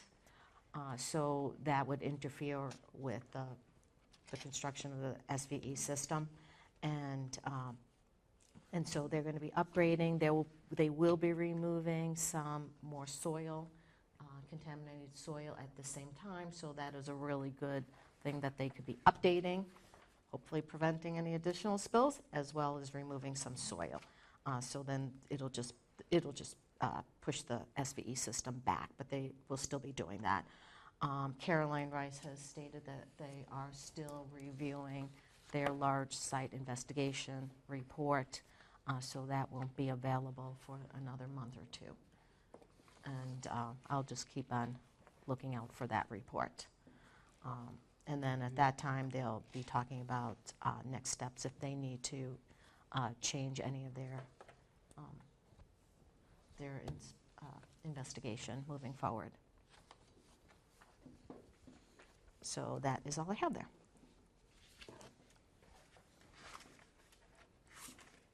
So we will move on to approval of disbursements. So I have a couple questions. What was the I see there, $7,000 for the boat launch? $7,284.34. Strand Associates for Lake Ripley Oh, I'm boat pretty, launch. I'm pretty sure it was probably engineering fees, but I can look in here and let you know. I didn't have a copy. Oh, you didn't have one? I'm sorry. It might have gotten moved when we put all this together. And glancing down through there, I see that Jeff must have gotten that machine. He did. I'm sorry. I I saw should have that- let you guys know. And I So- saw the town of Christiana take the other one. Yes, they took it. Yes, yes. Town of Christiana is going to pay us $2,000 Great. for that other piece of equipment Okay. per Jeff. He was able to get it for the dollar amount you see in there is the bid and the finder fee or whatever. With it, he actually did get more material than he thought he was going to get. And he also got a heat lance, which he didn't know he was going to get, which he said is probably valued between $1,000 and $2,000. So he's very happy with the purchase, and it worked out well for him. This one goes to A.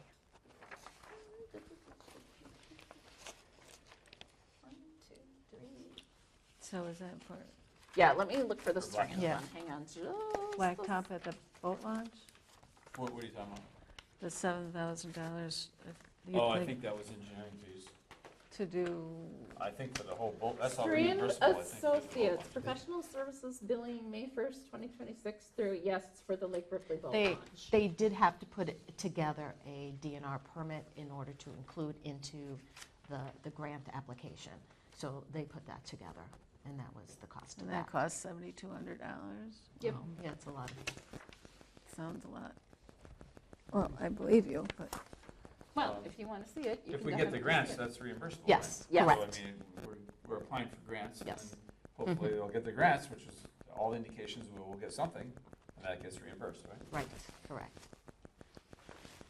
Okay. They put together the And permit then the- application, and to do the boat launch itself through the DNR. And then the applications for the actual grants as well. And then under Visa, that's all interest charged? Hang on just a $1,120? second.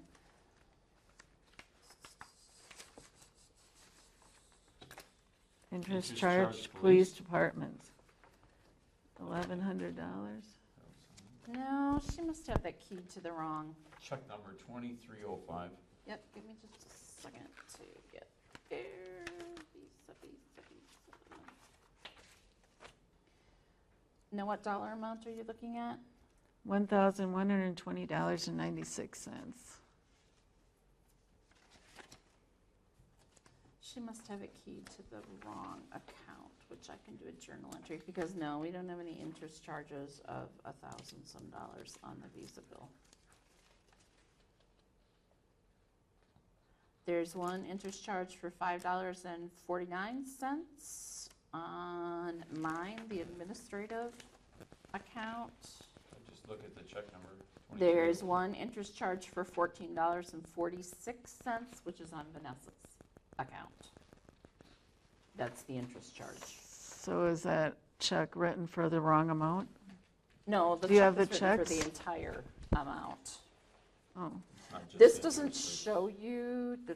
It's not separating interest versus the No, I didn't pull all of that. This is a shortened version, so it doesn't show every single line of detail on it. That was your Visa bill plus. So yeah, that would be for the entire Visa bill, not just for the interest. Good.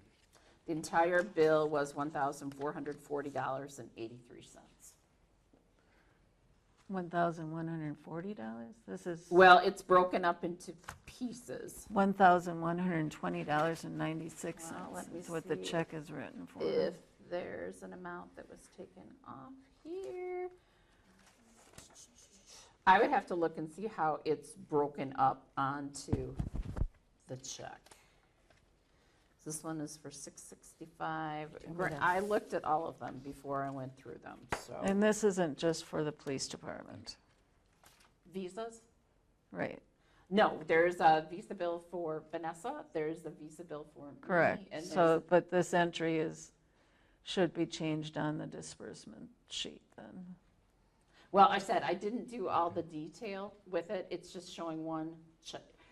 You can run a report that shows all of the detail, that shows every single line that goes into the thing, or you can run one that is a more abbreviated version, which is what Susan was doing when you first went through, that only lists like the check number and the vendor and the total dollar amount. I think that's what we've got. I mean, let me see yours. I don't have it. Yeah, and see, when I was signing checks, then I would add up all those bills. Yeah, I and don't make have sure I every had the single correct amount. one broken out. This is the summary without all of the details, so. So I guess the question is check 2305 for $1,120.96? Let me go get the checks and I will let you know. The check, hang on just a second. And is that a correct amount? Well, when we go through that, it's the same process. I go through it every month, too.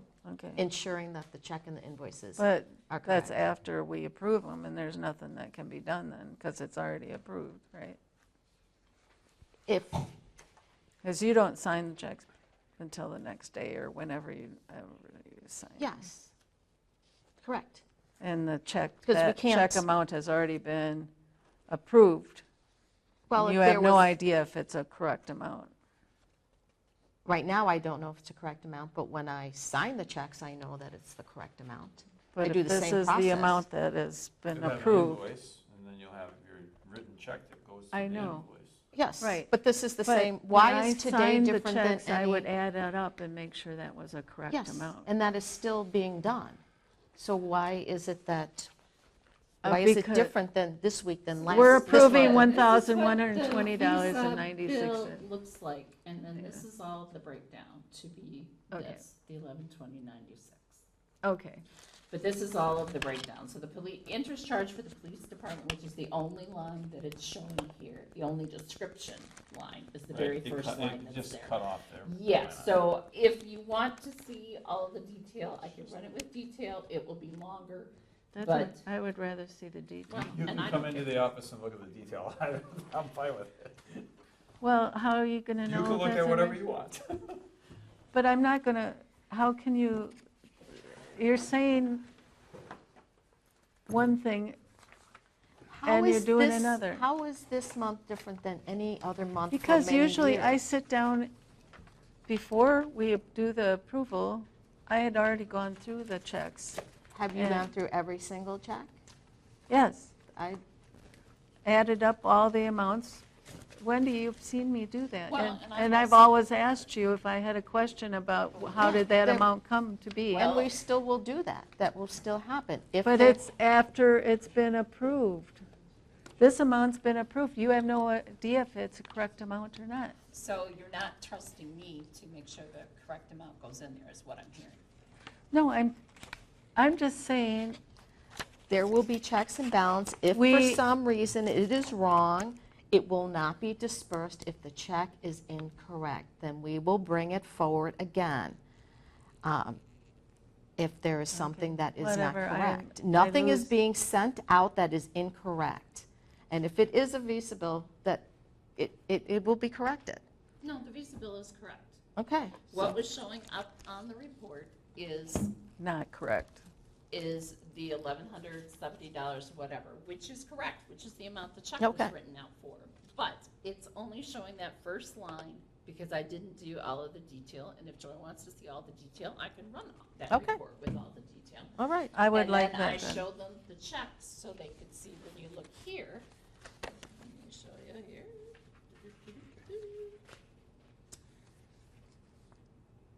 Here is the Visa account for the correct amount, the $1120.96. But then this breaks it down into, because for accounting purposes, we have Right. to say, this is Right. interest for the police. This is police, and she's got like Right. police patches. and- So it's not any more difficult to have that entire amount on the disbursement sheet, correct?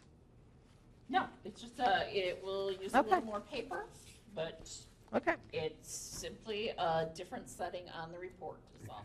Thank you. Coons Okay. and Kreitz roads that both had their work done. I'm sorry, what? Both those roads have had their work Yes. done by Scott already? The day Nice. after. Nice. The day after we approved it. I haven't been on the roads, I don't know. They actually called me that next morning, and they're like, we want to do the road today. I'm like, today? So I'm like, go for it. Okay. And so they did. And it was a really good timing because it was very hot, and that's Yes. the best time to go. So it worked out really Fantastic. well. Okay, correspondence. We gotta approve this, don't we? Yes.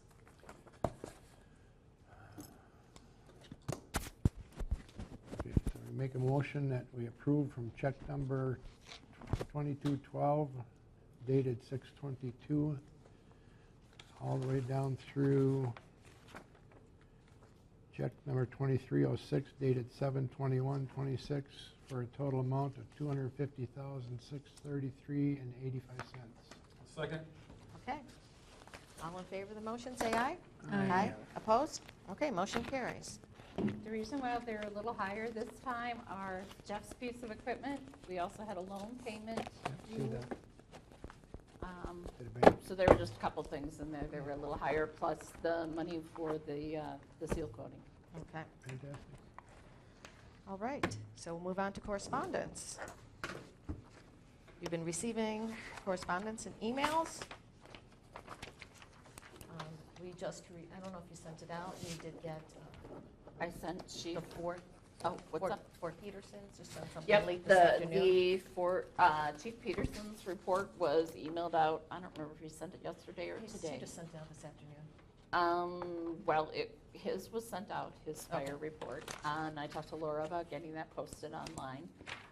Any of the things that I've been getting from emergency management regarding severe weather, regarding heat, regarding whatever, have gone out.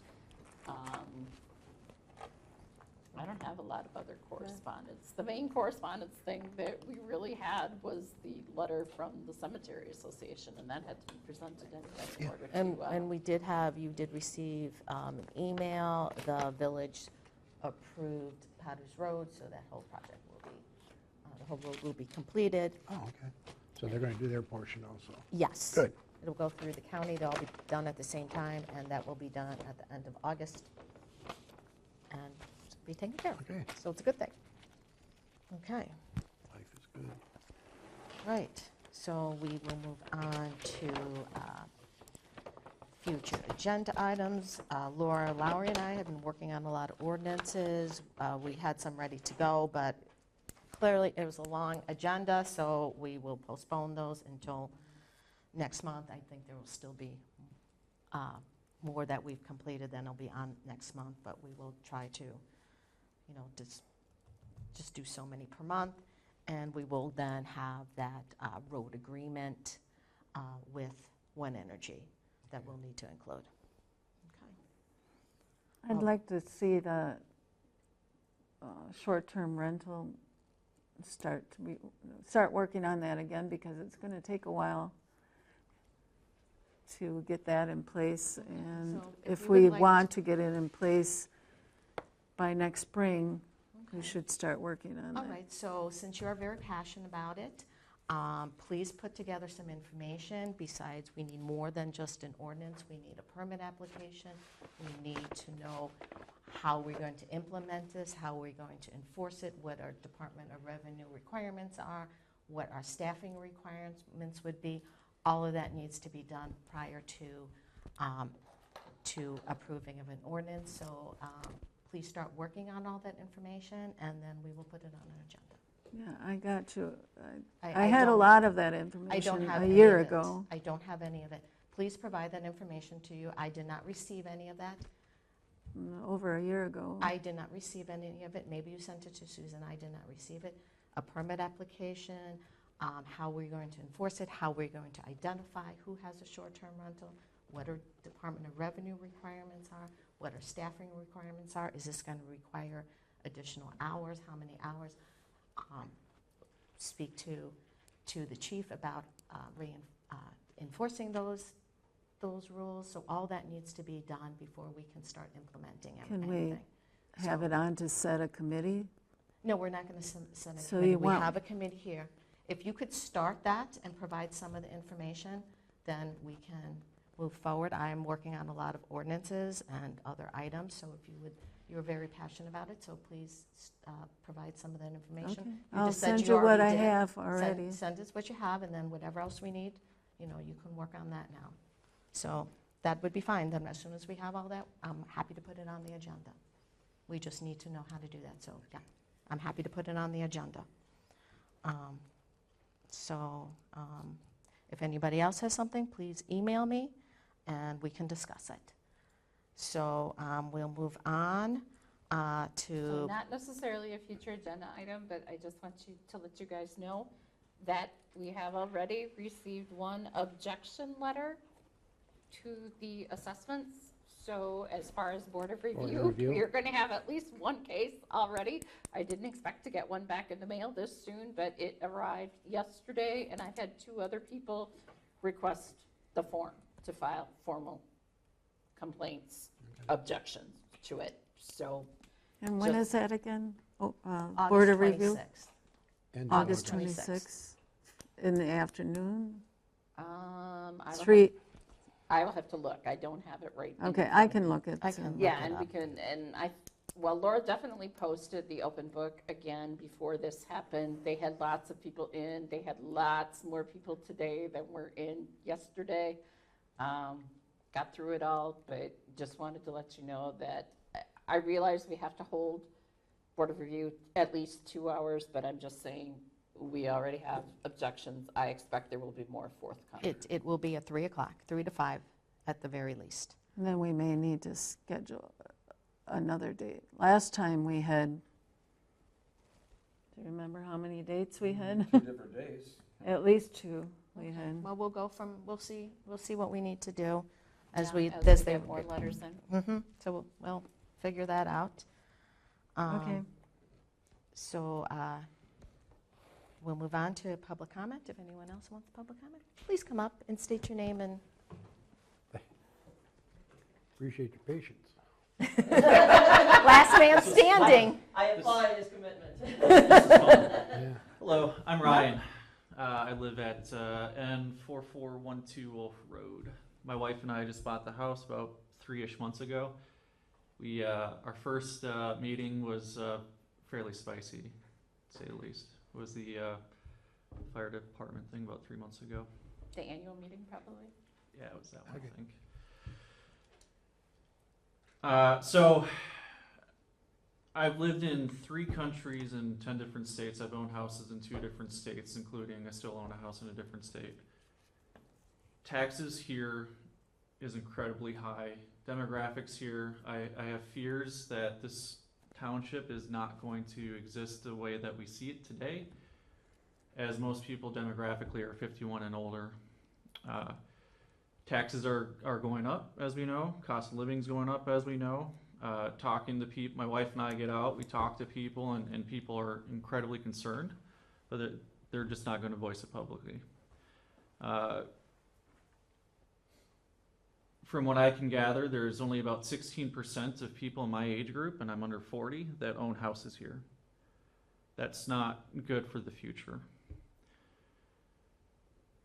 I don't know what the answer is.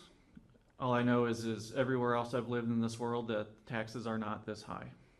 And that's an aggregate from state taxes to, just like, for example, we pay taxes on Lake Ripley, but in order to use Lake Ripley, we need to pay, what, $40 to use the boat launch? Then we got to pay $40 to use the park? Like, why am I getting taxed twice on something? The other concern I have is the slippery slope with the solar panels. And I think, Joy, you had a really good question. How do we benefit from this? As we talk about the cost of living and how the increase is going up, I know it's not going to be free. We know that it's not going to be free, but we also know that we need to do something in order to have residents have some sort of reprieve from the cost of our living. Energy is going to be a massive pull in the near future. We live in the best farmland in the world, bar none. The Midwest is the best, from Minnesota, well, probably from the Dakotas to Ohio is the best farmland in the world, bar none, because of the glaciers that melted. And we're going to put solar panels on top of that? If it doesn't benefit the residents, I would not push to put solar panels on. It's only going to decrease property values. I understand that right now, things like Zillow, what the presentation that was put on by the company that's going to put in the solar panels, I understand that. I think it's a little conflict of interest personally, but I think that's value added in the sense of like, okay, yeah, so property values aren't going to decrease. But just like smoking was great for 100 years, and then we found out it causes cancer. McDonald's is great up until about 20 years ago because we found out the processed food is bad for us and causes cancer and things like that. Just like 30 years from now, when the slippery slope of solar panels on all our farmland is not going to be good. And on top of that too, I know there's a decommission plan that they have. Where is that company going to be in 30 years? Are they going to be around? Is that going to be a thing? Are they going to come in here, or is it going to be like with the barns that we see that have been put up 50 years ago that are just run down? My recommendation would be to have them pay up front, put into an account, that high yield savings account, so for whatever it is currently, or maybe even go as far as look into the future what the inflation everything's going to be, so that way when decommission time does happen, there's money set aside for that. That'll be my recommendation. The other recommendation I would have too is, I think another great question you had was something about differences between villages and townships and how the funding gets or whatever. Like if we were a village, we would get more funding or whatever the case is. Don't let them put it up then. Say we want it at that village rate, or it just doesn't go up. To make that a condition. Well, thank you. Your time is up. I just want to comment that the Department of Revenue sets how much we get for the town, the village. We have no control over it.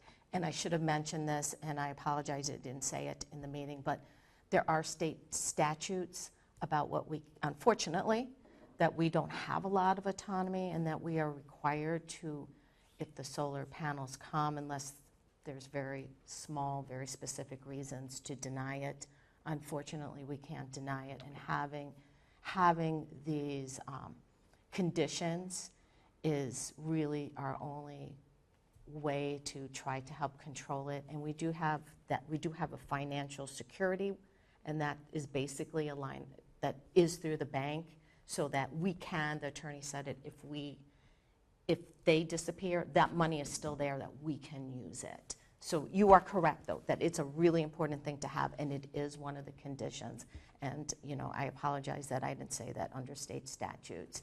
But I hope that you will also contact your state representatives and discuss some of these concerns, because we often don't have the the ability to just decide whatever we want.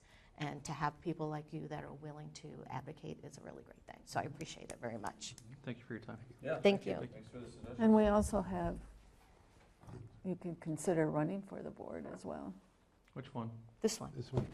Oh, okay. Is it nonpartisan? Correct. And we have elections.